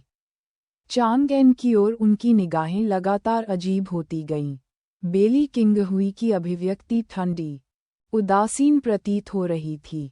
उसने अपनी दाहिनी ओर सफ़ेद बालों वाली छोटी सिवेट बिल्ली को देखा, जो खाना खा रही थी, और उसकी नज़रें अचानक पिघल गईं। चिकना, साफ सफ़ेद फर, खूबसूरत शरीर, सुंदर रूप और समय समय पर हिलने वाले छोटे कान। अति सुंदर। संतेस उसे सहलाने की इच्छा से अपना हाथ बढ़ाने से खुद को रोक नहीं सकीं। बेली क्विंगहुई को खुद पर पूरा भरोसा था। बिना किसी अपवाद के संप्रदाय के अंदर और बाहर जिन आध्यात्मिक जानवरों से उसका सामना हुआ, उन सभी को उसके दाव हृदय से निकलने वाली शुद्ध और दोषरहित आभा पसंद आए। अध्याय 27। बिल्कुल नहीं। लेकिन जैसे ही उसका नाजुक जेड जैसा हाथ लिटिल सिवेट कैट के पास आया, प्राणी छिटक कर दूर चला गया, चांगएन के कंधे पर छलांग लगा दी और नाराजगी में उस पर छोटे छोटे नुकीले दांत दिखाने लगा। हालांकि इसका लुक प्यारा और उग्र दोनों था, फिर भी अस्वीकार किए जाने पर संतेस को हार की एक नई लहर महसूस हुई। यहाँ तक कि पालतू जानवर भी अपने मालिकों की तरह ही व्यवहार करते हैं। वरिष्ठ, कृपया बुरा न माने, फीफी को अजनबियों द्वारा छुआ जाना पसंद नहीं है। जैसे ही वह बोला, चांगएन ने छोटे सिवेट की पीठ पर हाथ फेरा। बिल्ली ने अपनी आंखें सिकोड़ लीं और 2 बार घुरघुराने लगी। बेली किंगहुई इस भावना को हिला नहीं सकी कि जीव की अभिव्यक्ति को बढ़ा चढ़ाकर पेश किया गया था, जैसे कि वह अपने फायदे के लिए कोई दिखावा कर रही हो। एक बार जब उसने अपना हाथ हटा लिया, तो फीफी पत्थर की बेंच पर वापस चली गई और अपना भोजन समेटना शुरू कर दिया। चांगएन, तुम्हें मुझे सीनियर कहने की ज़रूरत नहीं है, बस मुझे दूसरों की तरह सीनियर सिस्टर कहकर संबोधित करो। खुद को संभालते हुए उसने धीरे से उसे याद दिलाया, यह उम्मीद करते हुए कि उसने किस तरह से उसे संबोधित किया था, उससे उसकी सतर्कता कम हो जाएगी। ठीक है, वरिष्ठ बहन। चांगएन हमेशा पते के रूपों के प्रति बाध्य था। वरिष्ठ बहन यान यू, चलो हॉटपॉट का प्रयास करें।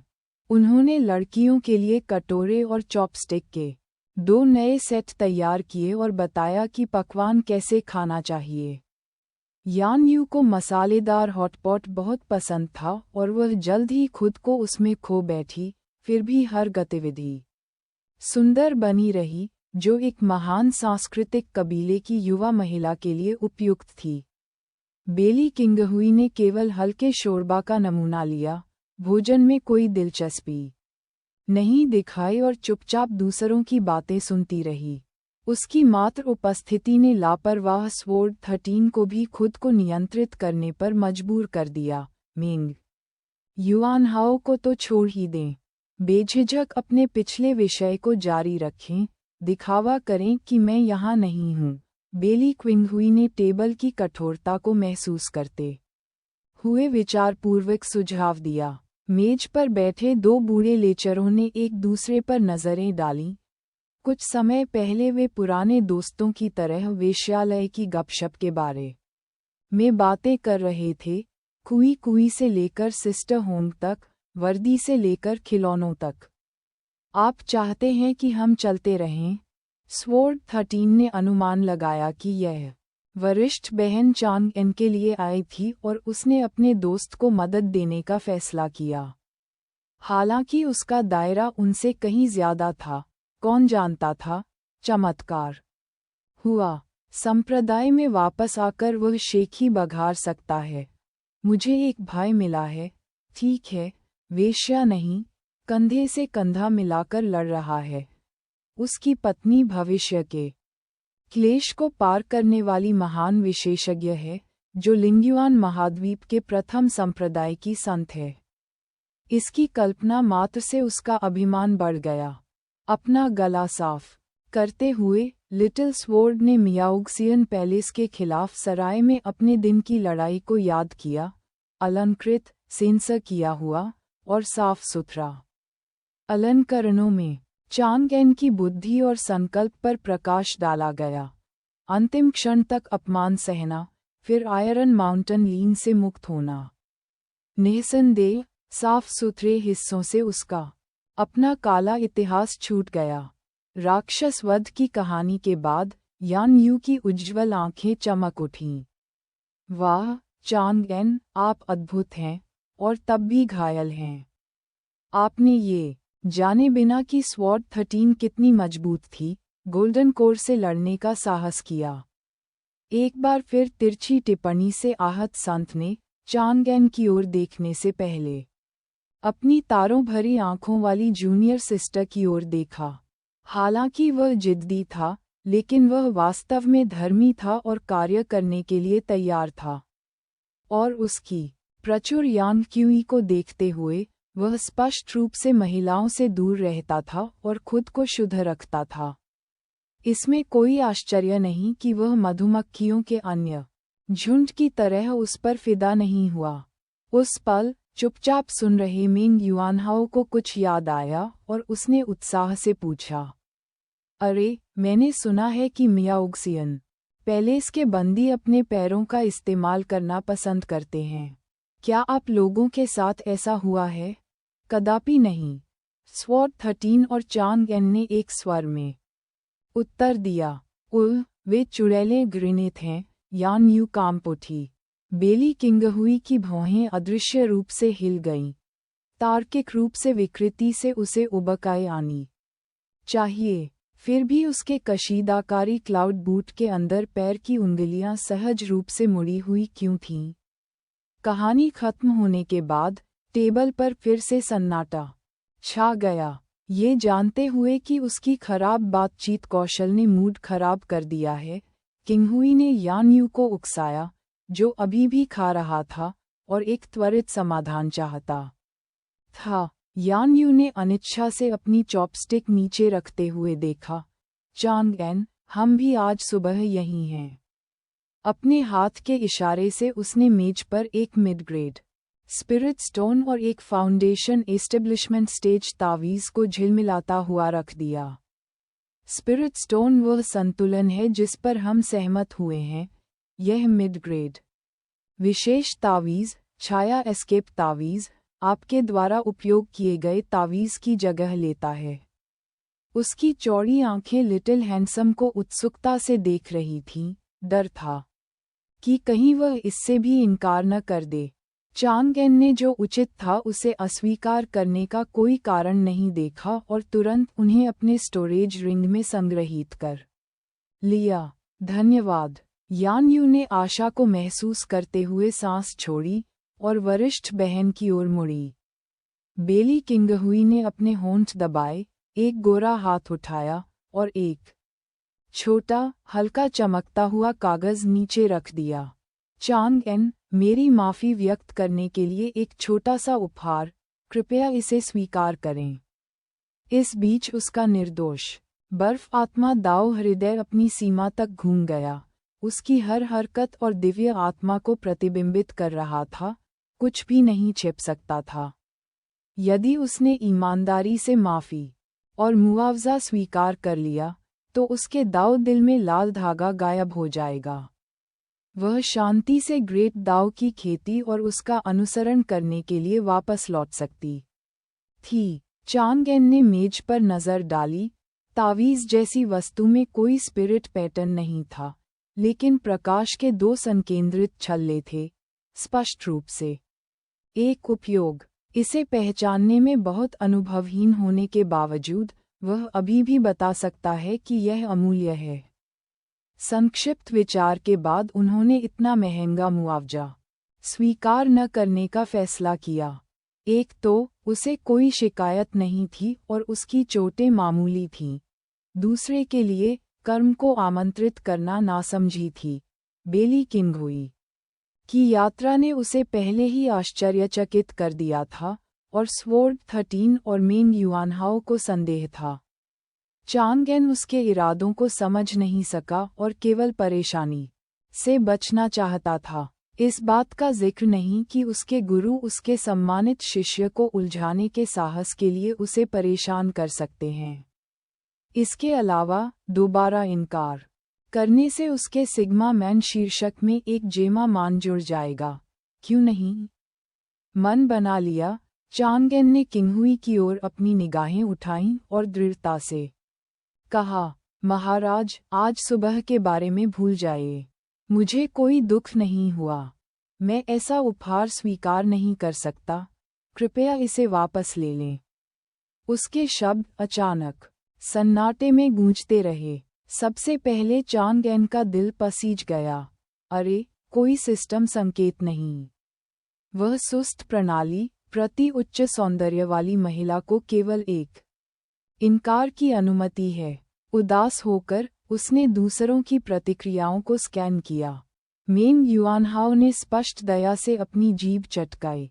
स्वॉर्ड 13 और यान यू ने बड़ी बड़ी आंखों से देखा। विश्वास नहीं कर पा रहे थे कि उन्होंने आइटम को अस्वीकार कर दिया है। फेई फेई उदासीन होकर खाती रही, और यूकिंग इम्मोर्टल संप्रदाय की संत 10,000 साल पुरानी गहरी बर्फ में जमी हुई लग रही थीं। बर्स्ट अपडेट कॉन्फिटी के लिए बॉस ताओ गे जुआशु को धन्यवाद। अध्याय 28। तो क्या मुझे इसे लेना चाहिए या नहीं? बेली किंगहुई को इस पर विश्वास नहीं हो रहा था। वह माफी मांगने के लिए व्यक्तिगत रूप से आई थी और एक उपहार दिया जो उसकी ईमानदारी का प्रतिनिधित्व करता था, और उसे फिर भी मना कर दिया गया। उसके दाओ हॉट की सर्वव्यापी दृष्टि के तहत उसने ईमानदारी से और पूरे दिल से उसे ईमानदारी से पेश किए गए उपहार को अस्वीकार कर दिया था। हालांकि चांग एन ने मौखिक रूप से उसके कार्यों को माफ कर दिया था और दोषरहित बर्फ आत्मा के अंदर का लाल धागा वास्तव में थोड़ा फीका पड़ गया था। ये पर्याप्त नहीं था। उसने उपहार स्वीकार नहीं किया था, उसका अपराध बोध अभी भी शांत नहीं हुआ था, और शेष लाल धागे ने इसे साबित कर दिया। अभी तक इतने करीब। बेली किंगहुई के दिल में हार और हताशा की वह भावना घर कर गई जो उसने वर्षों में महसूस नहीं की थी। फिर भी वह खुद को चांग एन से नफरत करने के लिए तैयार नहीं कर सकी। उस आदमी ने उदारतापूर्वक उसे माफ कर दिया था। उसने केवल उपहार लेने से इनकार कर दिया था। वह सचमुच एक अच्छा इंसान था। बेली किंगहुई ने अपने दांत पीस लिए। इस बीच चांग एन अंदर से कांप रहा था। यह नवजात आत्मा बिग शॉट अपने इनकार पर क्रोधित दिख रहा था। वह कुंडलित दबाव किसी भी क्षण उसे राख में तब्दील करने के लिए तैयार महसूस हो रहा था। तो क्या सचमुच किसी शक्तिशाली व्यक्ति का उपहार अस्वीकार नहीं किया जा सकता? उसकी नज़र यान यू की ओर चली गई। वह उन्मत्त होकर अपनी आंखों से उसे संकेत दे रही थी। जिस लड़की को उस पर क्रश था उसे इस तरह से व्यवहार करते हुए देखकर ऐसा नहीं लग रहा था कि वह खुद को धोखा दे रही है। चांग एन को अचानक आश्चर्य हुआ। क्या उसने गलत समझा था? महामहिम संत को उसमें कोई दिलचस्पी नहीं थी। वह बस ईमानदारी से माफी मांग रही थी। यदि उसने उपहार नहीं लिया तो वह दुखी होगी। धिक्कार है। निष्कर्ष पर पहुंचने से जान जा सकती है। ठीक है, उसकी अनुकूलता केवल 10 थी। अगर वह रुचि रखती भी तो भी यह उस स्तर तक नहीं पहुंच पाती। इसमें कोई आश्चर्य नहीं कि वह उसे हवाओं में बिखेरने के लिए तैयार दिख रही थी। यदि वह वास्तव में उसे पसंद करती तो वह इस तरह कैसे व्यवहार कर सकती थी? साधना जगत में शक्ति के बिना किसी को भावनाओं के बारे में बात करने का क्या अधिकार है? एक बार जब उन्होंने पूरी तस्वीर देखी तो चांग एन तुरंत शांत हो गए। जब तक वह उसे लुभाने की कोशिश नहीं कर रही थी तब तक उसकी स्वर्ग विरोधी लंबी टांगें, गोल, सीधी, चिकनी, आनुपातिक, दूधिया सफ़ेद और दृढ़, उसे गले लगाने के लिए थीं। अब से जब भी वह बाहर जाता वह दहाड़ सकता था, यूकिंग अमर संप्रदाय की संत मेरी वरिष्ठ बहन है। स्टार एक्सटिंग्विशिंग स्वॉर्ड पवेलियन के स्वॉर्ड 13 की तरह ये सब कनेक्शन के बारे में था। चांग एन को हल्की खांसी हुई और उसने शर्मिंदगी से महामहिम की ओर देखा। वरिष्ठ बहन, मैं अभी थोड़ा विचलित हो गया था। क्या हम दोबारा ऐसा करें? बेली किंगहुई वह ठीक से अनुसरण नहीं कर सकी। क्या लड़के का रवैया बदल गया था?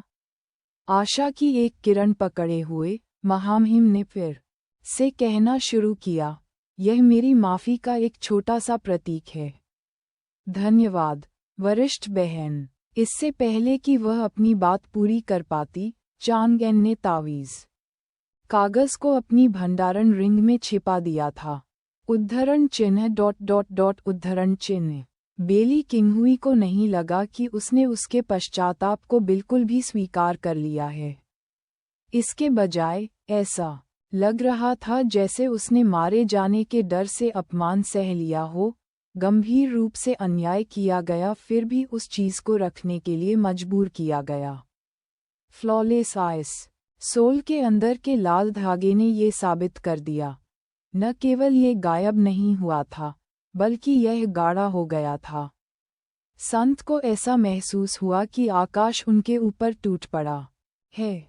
उसने खुद को नम्र किया था और एक अनमोल उपहार की पेशकश की थी, लेकिन उसका अंत इस तरह हुआ। क्या कोई न्याय नहीं बचा? चांगएन ने अपनी वरिष्ठ बहन को देखा, जो अब बर्फ की तरह बर्फीली नहीं थी, बल्कि एक गिरी हुई परी की तरह थी। उसका चेहरा उदासी और गुस्से के बीच बदलता रहा और हैरान हो गया। सच में, बहन, अगर मैं इसे नहीं लेता हूँ तो मैं गलत हूँ, और अगर मैं इसे लेता हूँ तो मैं गलत हूँ। तो क्या मुझे इसे लेना चाहिए या नहीं? जब दृश्य भयानक सन्नाटे में डूब गया, तो बेली किंग हुई और स्वॉर्ड 13 दोनों ने दूरी पर नजर डाली। फुवान मार्केट टाउन के वर्तमान मालिक ये तियान हाओ, मध्यम आयु वर्ग के दिखने वाले एक लंबे, पतले व्यक्ति थे, प्रारंभिक गोल्डन कोर स्टेज गुफा निवास क्षेत्र के प्रबंधक से रिपोर्ट प्राप्त करने के बाद वह जल्दी से अपने गार्ड कैप्टन जियांग नान को स्टीवर्ड हॉल में ले आया। ये परिवार के पूर्वज यूकिंग इमोर्टल संप्रदाय के बाहरी संप्रदाय के शिष्य थे। आगे बढ़ने में असफल होने के बाद उन्होंने संप्रदाय छोड़ दिया, शादी की और बच्चे पैदा किए, धीरे धीरे कबीले को वर्तमान आकार में खड़ा किया। जिस फुवान मार्केट टाउन की उन्होंने स्थापना की थी, वह छोटा होने के बावजूद बड़े पेड़ की छाया में फला फूला। उस पैतृक संबंध पर भरोसा करते हुए उन्होंने क्षेत्र में काफी अच्छा प्रदर्शन किया। यह उन बाजार कस्बों में से एक था जहां यूकिंग इमोर्टल संप्रदाय के शिष्य सबसे अधिक जाना पसंद करते थे। यह अच्छी तरह से जानते हुए कि उसकी जड़ें कहाँ हैं, ये तियानहाओ, ये सुनकर कि उच्च संत और भावी संप्रदाय प्रमुख चुपचाप किसी की तलाश में गुफा निवास क्षेत्र में आ गए थे। देर करने का साहस न हुआ। एक बच्चे की तरह छोटे जियांग नान को पकड़कर वह एस्केप लाइट से सीधे उड़ गया। स्टीवर्ड झांग के नेतृत्व में वे तीनों सूचनाओं का आदान प्रदान करते हुए पहाड़ी की ओर चले गए। क्या आप कहते हैं कि संत एक लूज कल्टीवेटर ढूंढने आए थे? क्या हम जानते हैं क्यों? हे प्रभु, उसने केवल ये पूछा कि वह किस गुफा में रहता है और एक अन्य बाहरी संप्रदाय के शिष्य के साथ चली गई। मुझे नहीं पता क्यों, लेकिन मैंने जो देखा उसके अनुसार यह बदला लेने के लिए नहीं था। बकवास, अगर यह बदला होता तो यह इतना शांत नहीं होता। बस जब हम वहां पहुंचेंगे तो हमें पता चल जाएगा। हर कोई अपने शिष्टाचार का ध्यान रखें। तीनों सीधे पहाड़ी की ओर उड़े और आंगन की ओर चल दिए। इससे पहले कि वे उस तक पहुंचते, बाड़ के पार उन्होंने बर्फीली, निर्दोष सुंदरता की संत को देखा। एक मेज पर बैठकर 3 आदमियों के साथ खाना खा रहा हूँ। सदमे ने उन्हें फ्रीज कर दिया। इससे पहले कि वे कुछ सोच पाते, एक बर्फीली नज़र उन पर पड़ी और उन्होंने मुस्कुराहट दिखाते हुए तुरंत खुद को संभाला। महाराज, ये सुनकर कि आप अपने मित्र से मिलने आए हैं, आपके नौकर को डर लगा कि उसने गलती की है। आप क्षमा चाहते हैं। जैसे ही उन्होंने बात की, उन्होंने दृश्य को आकार दिया। अब हर कोई देखने लगा था। संत के बगल में उसकी छोटी जूनियर सिस्टर अनुयायी थी और दूसरी तरफ एक आदमी, नहीं रुकिए, उनके बीच एक बिल्ली थी। फिर भी वह सुंदर, उजला सा दिखने वाला युवा स्पष्ट रूप से कोई सामान्य व्यक्ति नहीं था। संत के बगल में सेठ, वे वास्तव में काफी मेल खाते थे।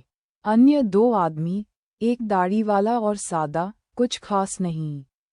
दूसरा फाउंडेशन स्थापना चरण का झुर्रीदार ढीला कल्टीवेटर, एक पैर कब्र में, दोनों को तुरंत बर्खास्त कर दिया गया। ये तियानहाओ के पीछे जियांग नान उस युवक को देखकर चौंक गया जिससे वह शाम के बाजार में मिला था। तो क्या अपने संत के लिए खाना पकाने के लिए वे सामग्रियां खरीदीं? हड़ताली युवक ने मुस्कुराते हुए सिर हिलाते हुए उसे स्पष्ट रूप से पहचान लिया। जियांग नान ने तुरंत अपनी स्तब्ध नज़र को मिटाया और एक बड़ी मैत्रीपूर्ण मुस्कान दी। ये कुछ भी नहीं है, हट जाओ। सेंटिस की ठंडी आवाज़ आई जो ठंड से झुलसी हुई थी। ये तियानहाओ का दिल धड़क उठा। ओह ओह, महामहिम को लगता है कि हमने उन्हें परेशान किया है। उसका स्वर सामान्य से कहीं अधिक ठंडा था। वह स्पष्ट रूप से खराब मूड में थी। बिना कुछ कहे वह झुका और जितनी तेजी से वे आए थे उससे भी तेज गति से वह बाकी दोनों के साथ अंधेरे में चला गया। पहाड़ की तलहटी में ये तियानहाओ ने आखिरकार सांस छोड़ी और स्टीवर्ट झांग की ओर मुड़े। क्या हम जानते हैं कि वे लोग कौन थे? एक सक्षम अधीनस्थ के रूप में स्टीवर्ट झांग ने पहले ही अपना होमवर्क कर लिया था। मैंने जांच की, वह युवक चांग एन है जिसे महामहिम ने खोजा था। 3 महीने पहले आया था। कभी कभी बाजार में एक स्टॉल लगाता है। वह दाओ कंपेनियन रिलेशनशिप कंसल्टिंग नाम से कुछ चलाता है। हैंडसम होने के अलावा उनके बारे में कुछ खास सुनने को नहीं मिलता। उनके बगल में पुराने फाउंडेशन प्रतिष्ठान के आदमी मेंग युआन हाओ हैं जो कोर्टयार्ड 38 में पड़ोसी हैं। ओल्ड मेंग वर्षों से फुवान मार्केट टाउन में आजीविका के लिए तावीज़ बना रहा है। हर कोई उसे जानता है, एक नियमित लूज कल्टीवेटर। जहाँ तक दाढ़ी वाले आदमी का सवाल है, मैं नहीं जानता। उसके पीछे जियांग नान ने चिल्लाकर कहा, महाराज, दाढ़ी वाले साथी और चांग एन के संबंध में आपके नौकर के पास कुछ बुद्धि है। अध्याय 29 विश्व को शुद्ध करने वाला प्रकाश चक्र। दाढ़ी वाला आदमी परसों बाजार शहर में पहुंचा। जिस मामले की मैं आज रिपोर्ट कर रहा हूं वह वही मामला है जहां उसकी टाइगर रोअर गैंग से झड़प हुई थी। वह कम से कम गोल्डन कोर स्टेज पर है। मेरे विश्लेषण से पता चलता है कि वह संभवतः स्टार एक्सटिंग्विशिंग स्वॉर्ड पवेलियन या वुयू स्वॉर्ड संप्रदाय का मुख्य शिष्य है।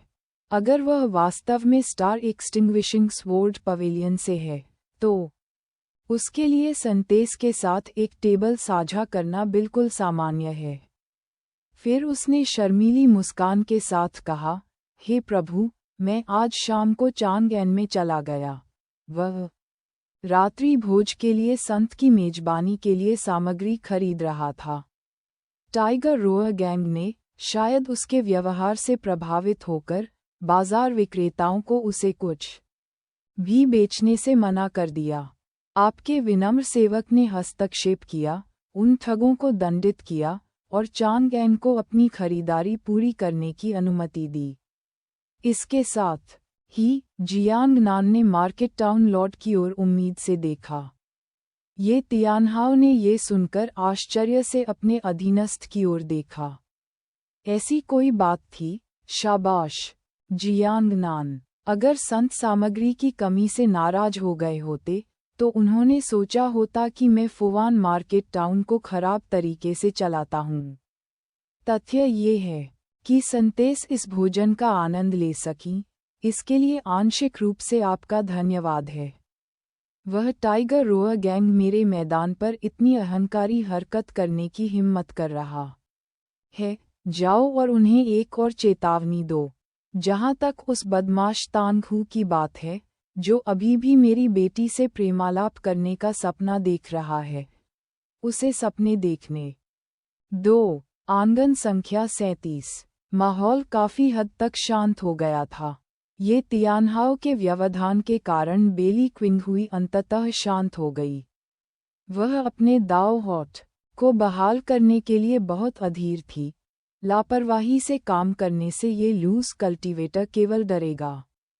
स्वयं को उसके स्थान पर रखते हुए वर्षों तक सावधानी से कुरेदने के बाद यदि कोई बड़ा व्यक्ति अचानक माफ़ी मांगने और उपहार देने के लिए आपके पीछे आ जाए, तो क्या आप घबरा नहीं जाएंगे? चूंकि हालात यहाँ तक आ गए थे, वह केवल अपने अहंकार पर अंकुश लगा सकती थी और धीरे धीरे आगे बढ़ सकती थी। पहले उसे उससे परिचित होने दो और अपना डर दूर करने दो। एक बार जब वे सामान्य रूप से बातचीत करने लगे, तो वह धीरे धीरे उसे बढ़ावा दे सकती थी और लाल धागा स्वाभाविक रूप से विघटित हो जाएगा। अपना मन बना लेने के बाद बेली किंगहुई खड़ी हुई और यथासंभव धीरे से बोलते हुए उससे विदा ली। आपको इतनी देर से परेशान करने के लिए क्षमा करें। चलो किसी और दिन फिर मिलते हैं। फिर उसने 2 संदेश प्रसारित करने वाली उड़ने वाली तलवारें निकालीं और उन्हें सौंप दिया। इन्हें चिन्हित करें। यदि आप कभी भी मुसीबत में पड़ें, तो बस मुझसे संपर्क करें। चांग एन ये देखकर कि संतता अंततः अपने आप में आ गई है और अब उसे टुकड़े टुकड़े करने के लिए तैयार नहीं दिख रही है, उसने मना करने की हिम्मत नहीं की। इसके अलावा उसकी संदेश प्रेषित उड़ने वाली तलवारों को अपने पास रखना ऐसा था जैसे उसका एक हाथ पहले से ही सेंटिस के जेड पैर पर था। उसकी जांघ को गले लगाना अब पहुंच के भीतर था। जैसे ही यह विचार उसके दिमाग में आया, स्वॉर्ड 13 ने बेशर्मी से 4 और संदेश प्रसारित करने वाली उड़ने वाली तलवारें बनाईं। वरिष्ठ बहन, भाई चांग, कृपया इन्हें भी चिन्हित करें। उद्धरण चिन्ह उद्धरण चिन्ह। चांग एन ने उड़ती तलवारों को ऐसे देखा जैसे वह पहले से ही लिटिल 13 के बड़े पैर देख सकता हो। तलवारों पर निशान लगाने और उनका आदान प्रदान करने के बाद बेली किंगहुई अनिच्छुक यान यू के साथ चली गई। स्वॉर्ड 13 और मेंग युआनहाओ तुरंत भद्दे हो गए। इसे फैला दो, बच्चे, वास्तव में क्या चल रहा है? चांग एन के पास छिपाने के लिए कुछ भी नहीं था। उन्होंने सुबह की घटनाओं का वर्णन किया और समझाया, यह वैसा नहीं है जैसा आप सोचते हैं। वह आज बस यह महसूस करके आई थी कि वह मुझ पर एहसानमंद है और सुधार करना चाहती है। मेंग युआनहाओ हंसे। फिर भी आपने एक गहरी छाप छोड़ी है, अन्यथा आपको उसकी संदेश तलवार क्यों दी जाए? स्पष्ट रूप से वह संपर्क में रहना चाहती है। जब लोहा गर्म हो तो प्रहार करें, साथ में अधिक समय बिताएं और कौन जानता है कि क्या हो सकता है। स्वॉर्ड 13 ने असहमति में खर्राटे लिए। ओल्ड मेंग, तुम क्या जानती हो? मेरी वरिष्ठ बहन कभी भी किसी बात के लिए माफ़ी नहीं मांगेगी। उनके बीच कुछ न कुछ जरूर है। उनकी हैरान परेशान निगाहें देखकर लिटिल स्वॉर्ड को एहसास हुआ कि इन दोनों लूज कल्टीवेटर्स में ज्ञान की कमी है और उन्होंने पूछा, क्या आप जानते भी हैं कि वह उपहार कितना मूल्यवान है? चांग एन ने टेलिस्मैन पेपर का निर्माण किया और उसका दोबारा अध्ययन किया, फिर स्वॉर्ड 13 की ओर देखा। लिटिल स्वॉर्ड ने ईर्ष्यापूर्वक समझाया, यह एक ताबीज खजाना है। दोनों तुरंत समझ गए। भले ही उन्होंने इसे कभी नहीं देखा हो, फिर भी उन्होंने इसके बारे में सुना होगा। एक तावीज़ खजाना जादुई खजाने या उच्च श्रेणी के आत्मा खजाने की शक्ति का लगभग 10% निकालता है और उसे अंदर सील कर देता है। यह उपयोगकर्ता पर कोई दायरे का प्रतिबंध नहीं लगाता है, हालांकि प्रकट की गई ताकत उपयोगकर्ता की खेती के साथ भिन्न होती है। इसे बनाने से मूल खजाना स्थायी रूप से कमजोर हो जाता है, जिसे पुनर्प्राप्त करने के लिए लंबे समय तक इसका पोषण करना पड़ता है। इस प्रकार बाजार में बहुत कम लोग प्रसारित होते हैं। अधिकांश किसान इन्हें विरासत की तरह जमा करते हैं। तलवार 13 ने उसकी जीभ पर क्लिक किया। अगर यह कोई साधारण जादुई खजाना होता तो मैं पलक नहीं झपकता, लेकिन इसमें मेरी वरिष्ठ बहन का जीवन भर का खजाना है। चांग एन और मेंग युआनहाओ दोनों हौंफने लगे। उनकी नज़रें तावीज़ कागज़ पर टिक गईं। एक नज़र में आप बता सकते हैं कि यह अमर क्षेत्र का प्रसिद्ध विश्व शुद्धिकरण प्रकाश पहिया है, अपराध, रक्षा और पुनर्प्राप्ति का संयोजन करने वाला एक सर्वउद्देशीय खजाना। मुझे नहीं पता कि उसने इसे पहले बनाया था या विशेष रूप से आपके लिए बनाया था, लेकिन किसी भी तरह से यह अमूल्य है। इसे हाथ में लेकर, यहाँ तक कि आपके वर्तमान क्यूई रिफाइनिंग 7th लेयर पर भी, आपको early golden core stage cultivator से डरना नहीं चाहिए। चांगएन ने तेजी से और सावधानी से तावीज़ के खजाने को दूर रख दिया। लिटिल स्वॉर्ड की लगातार छेड़छाड़ को नज़रअंदाज करते हुए, उसने समझाने की जहमत नहीं उठाई। वह जानता था कि बेली किंगहुई का ऐसा कोई इरादा नहीं था। इसके अलावा, जब स्वॉर्ड 13 बेतहाशा अटकलें लगा रहा था, मित्रता 10 अंक और बढ़ गई थी 30 से 40 तक। लगभग पहुंच के भीतर एक दूसरी गहन कठपुतली के साथ उन्हें गपशप करने दें। फिर भी, अब से वह संत के साथ बेहतर व्यवहार करेगा। अगर उसे कभी किसी चीज़ की ज़रूरत होगी, तो वह हर आग और बाढ़ का सामना करेगा, बाहर निकल जाएगा, अपना सर्वश्रेष्ठ करेगा, जांच करेगा। अच्छे भोजन और तीखी बातचीत के बाद, दोनों ओल्ड लेचर्स एक साथ फेंग्यू टॉवर की ओर चल पड़े। चांगएन ने साफ सफाई की और अपनी अमर गुफा में लौट आया। आज लगातार 2 लड़ाइयों ने मन और शरीर दोनों को थका दिया था। उन्होंने कल्टीवेटिंग छोड़ने का फैसला किया और बस बिस्तर पर चले गए। वैसे भी, पोर्टेबल ग्रोटो हेवन के अंदर दिन रात खेती करने वाले 5 स्कम की युद्ध शक्ति के साथ, वह एक छोटा सा अवकाश ले सकता था। मुड़कर उसने देखा कि फीफी उसके पीछे आ रही है, भरी हुई और आलसी लग रही है। वह छोटे प्राणी के सामने झुक गया और पूछा, मैं आज रात अपने कमरे में सो रहा हूँ, आओ मेरे साथ सो जाओ। आखिरकार, वैसे भी तुम केवल प्रशिक्षण कक्ष में ही झपकी लेते हो।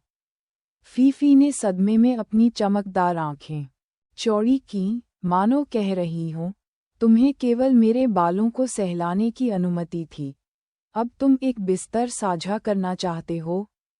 इसने गुस्से से अपना सिर हिलाया। हम शर्मीले हैं, मुझे यह मत बताएं कि आप महिला हैं, हरगिज नहीं। चांगएन ने लिटिल सिवेट कैट को उसके अग्रभाग से उठा लिया। फीफी चिल्लाया, उसकी रोएदार पूंछ ऊपर उठी और उसके पेट को पूरी तरह ढंक दिया। चांगएन के रुकने से पहले वे एक पल के लिए एक दूसरे को देखते रहे। ठीक है, मुझे देखने मत दो, तुम्हारी प्रतिक्रिया ने मुझे पहले ही बता दिया है कि तुम एक छोटी लड़की हो। फीफी ने गर्व भरी नज़र डाली और प्रशिक्षण कक्ष में वापस चली गई। चांगएन ने हंसते हुए इसे नज़रअंदाज कर दिया और अकेले आराम करने चला गया। रात अन्य ढंग से बीती। भोर में चांगएन जाग गया और महसूस किया कि शरीर और आत्मा दोनों अपने चरम पर हैं। उसका यांग क्यूई और भी मजबूत हो गया था, जिससे उसका मूड प्रभावित हो रहा था। वह बेवजह हुआ ये को याद कर रहा था। कल की व्यापक तलवार के वार ने स्पष्ट रूप से उसे बहुत आगे बढ़ाया और आज की स्थिति ला दी। इसे बर्बाद करने का साहस न करते हुए, वह आंगन में बैठ गया और सुबह की रोशनी में नहाते हुए बनिंग सन सेंट ट्रांसफॉर्मेशन आर्ट को उन्मत्ततापूर्वक प्रसारित किया। सबसे पहले उन्होंने अपने अंदर यांग क्यूई को परिष्कृत किया, फिर सार पोषक गोलियां निकाली और खेती जारी रखी। केवल तभी जब उगता हुआ सूर्य आकाश में आधा लटक गया, तभी वह रुका। अचानक पड़ोसी आंगन से हलचल सुनकर वह अगले दरवाजे आंगन 36 की ओर मुड़ गया। अध्याय 30। क्या ये बहुत जल्दी है? आंगन 36 में हल्के नीले रंग की पोशाक में एक पतली लेकिन सुडौल महिला फूलों की देखभाल कर रही थी। पानी जैसा नीला रेशम नीचे की ओर बहते पहाड़ी झरने की तरह लहरा रहा था। चांदी के धागे में सिले हुए बादल के पैटर्न सूरज की रोशनी को पकड़ते हुए हर हलचल के साथ टिमटिमाते हुए दिखाई दे रहे थे। उसकी ज़ैद सफ़ेद उंगलियां पत्तियों और फूलों को छू रही थीं, जिससे दृश्य में एक शांत सुंदरता जुड़ गई। अफसोस की बात है कि चौड़े किनारे वाली टोपी ने उसके चेहरे को घने सफ़ेद धुंध के पीछे छिपा दिया, जिससे केवल लंबे नीले बाल उसकी पीठ पर लटक रहे थे। लिंगयुआन महाद्वीप पर मनुष्यों के बाल लगभग हमेशा काले होते हैं। कोई भी अन्य छाया आमतौर पर एक विशेष खेती तकनीक विकसित करने से आती है। जैसे ही चांगएन की नज़र उस पर पड़ी, उसकी आंखों के सामने एक सिस्टम प्रॉम्प्ट चमक गया। पर्याप्त सुंदरता के उम्मीदवार का पता चला। देखें, अच्छा एक और आश्चर्यजनक सुंदरता, ऐसा लगता है। यहाँ तक कि व्हाइट स्नो ने भी उम्मीदवारों की सूची नहीं बनाई थी, केवल सिग्मा मैन शीर्षक के लिए गिनती बढ़ा दी थी। यह इस बात का प्रमाण है कि अनूठा दिव्य सौंदर्य के लिए सिस्टम का स्तर वास्तव में कितना ऊंचा है। अभी भी हाल ही में साधना से बाहर निकले चांगएन का दिमाग स्पष्ट और व्याकुलता से मुक्त था। उसने बिना किसी हिचकिचाहट के हाँ पर टैप किया। अब तक वह टीम साथी और संपर्क उम्मीदवार के संकेतों को एक सूचना स्कैनर से कुछ अधिक ही मानते थे। नाम यू याओ, ऊंचाई 173 सेमी, ग्रेड सी, अनुकूलता 0, अनुभव 0। तो यह वह नया पड़ोसी था जिसका उल्लेख मेंग युआनहाओ ने किया था। क्या वह कल देर रात लौटी थी या आज सुबह ही लौटी थी? उसका फिगर सेंटिस की बराबरी नहीं कर सकता था, लेकिन वह विलो और सुगठित थी, हवा में विलो की तरह नर्म, पानी की तरह कोमल, नाजुक और पहली नज़र में ही विनम्र। फिर भी उन्होंने जो आभा प्रकट की वह असंदिग्ध रूप से लेट स्टेज फाउंडेशन की स्थापना थी। उसकी नज़र को महसूस करते हुए नीले बालों वाली महिला सीधी हो गई और उसकी ओर देखा। चांगएन ने विनम्रता से उनका स्वागत किया। मैं चांगएन सीनियर हूँ। आज से हम पड़ोसी हैं। जब वह खेती कर रहा था तो उसने उसे गुप्त रूप से देखा होगा, फिर भी उन स्पष्ट धुंधली आंखों से मिलने के बाद भी उसके दिल की धड़कन रुक गई। यू याओ की अनुकूलता 05, सीनियर की कोई ज़रूरत नहीं। मैं यू याओ, साथी दाववादी चांग हूँ। मैं यहाँ नया हूँ, कृपया मेरा ख्याल रखें। कुछ खुशियों के बाद यू याओ ने अपनी टोपी हटाने का कोई संकेत नहीं दिखाया और चांगएन, जो इस समय अपने उदासीन चरण में है, को पूछने की कोई इच्छा महसूस नहीं हुई। जैसे ही वह अजीब छोटी सी बातचीत को समाप्त करने और अपनी अमर गुफा की ओर वापस जाने वाला था, मेंग युआनहाओ लैंडिंग क्षेत्र से लहराते हुए आया, जाहिर तौर पर फेंग्यू टॉवर से वापस। ओल्ड मेंग, चांगएन ने उनका अभिवादन किया, फिर परिचय देने के लिए मुड़े। ये कोर्टयार्ड 38 के मेंग युआनहाओ हैं, जो फुवान मार्केट टाउन के पुराने निवासी हैं।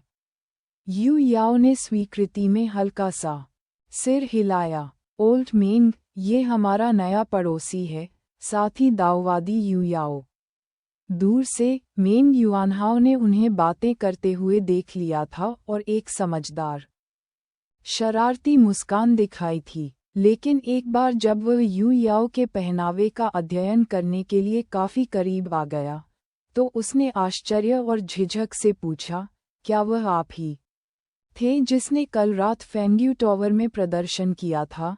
नीली स्कर्ट वाली महिला सख्त हो गई और घूंघट के नीचे अपने लाल होंठ को तब तक काटती रही जब तक उसका रंग न छूट गया।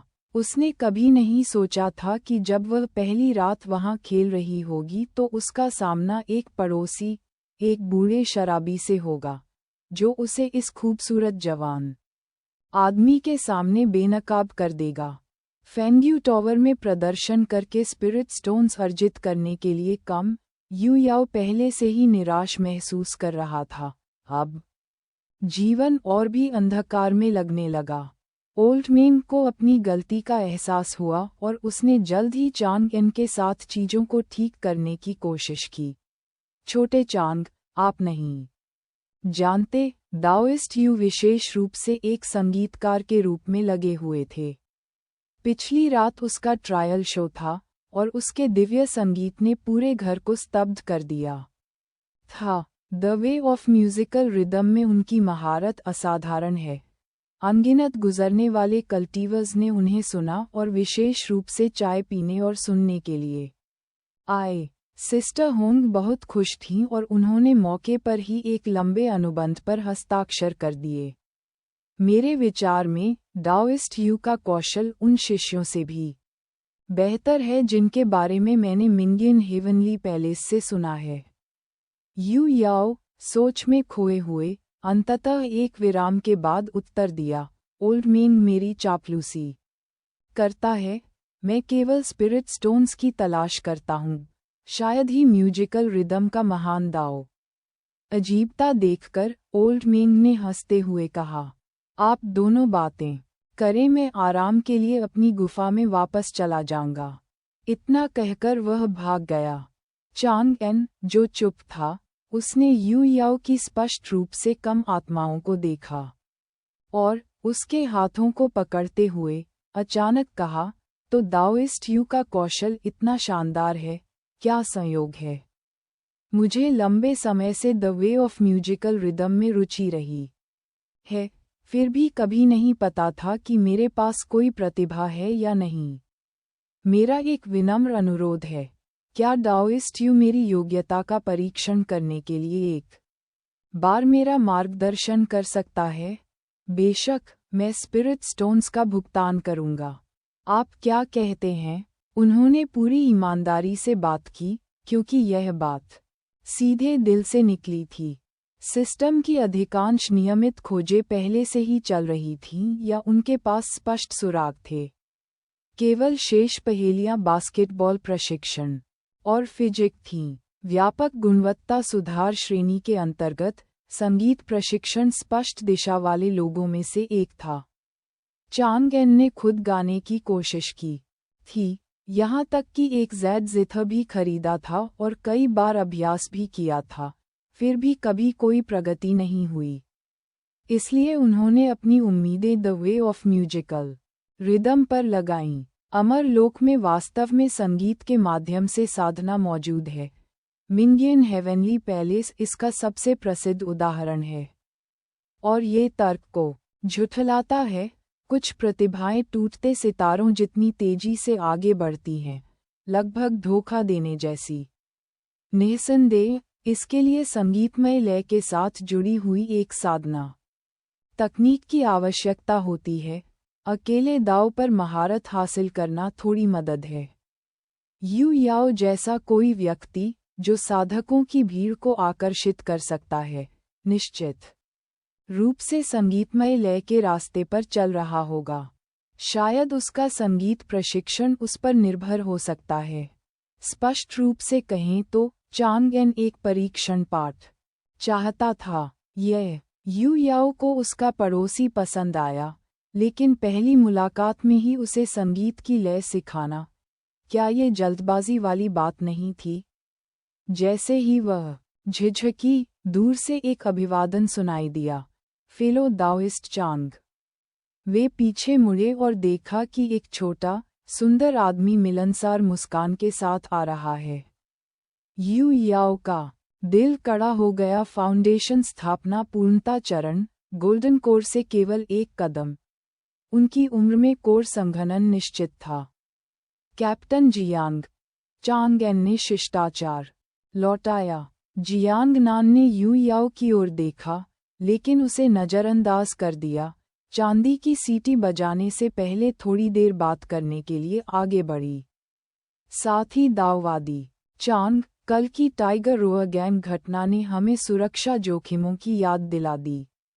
आज मैं उनके साथ उचित बातचीत करूंगा। एहतियात के तौर पर, कृपया ये फुवान मार्केट टाउन अलार्म सीटी अपने साथ रखें। यदि कोई बदमाश आपको परेशान करे, तो इसे बजा दें। आसपास के हर गार्ड को अलर्ट मिलेगा और वह मदद के लिए दौड़ेगा। यह आपको प्रारंभिक चरण फाउंडेशन प्रतिष्ठान बॉडी शील्ड भी पहनाएगा। बाजार में अपनी सुरक्षा को लेकर इतनी चिंता, चांग एन को तुरंत एहसास हुआ। ये सेंटिस की जांघ को गले लगाने का लाभ था। मुफ्त उपहार, अधिक जीवन रक्षक तरकीबों से कौन इनकार करेगा? बहुत धन्यवाद, कैप्टन जियांग। उन्होंने इसे सहजता से स्वीकार कर लिया। ठीक है, मैं तुम्हें और परेशान नहीं करूंगा। अगर तुम्हें किसी चीज की जरूरत हो तो टाउन लॉर्ड्स मैनर में आ जाओ। मिशन पूरा हुआ। जियांग नान ने छुट्टी ले ली। पूरे समय चुप रहने वाली यू याओ ने अब अपनी आंखों में एक अजीब नज़र से चांग एन की ओर देखा।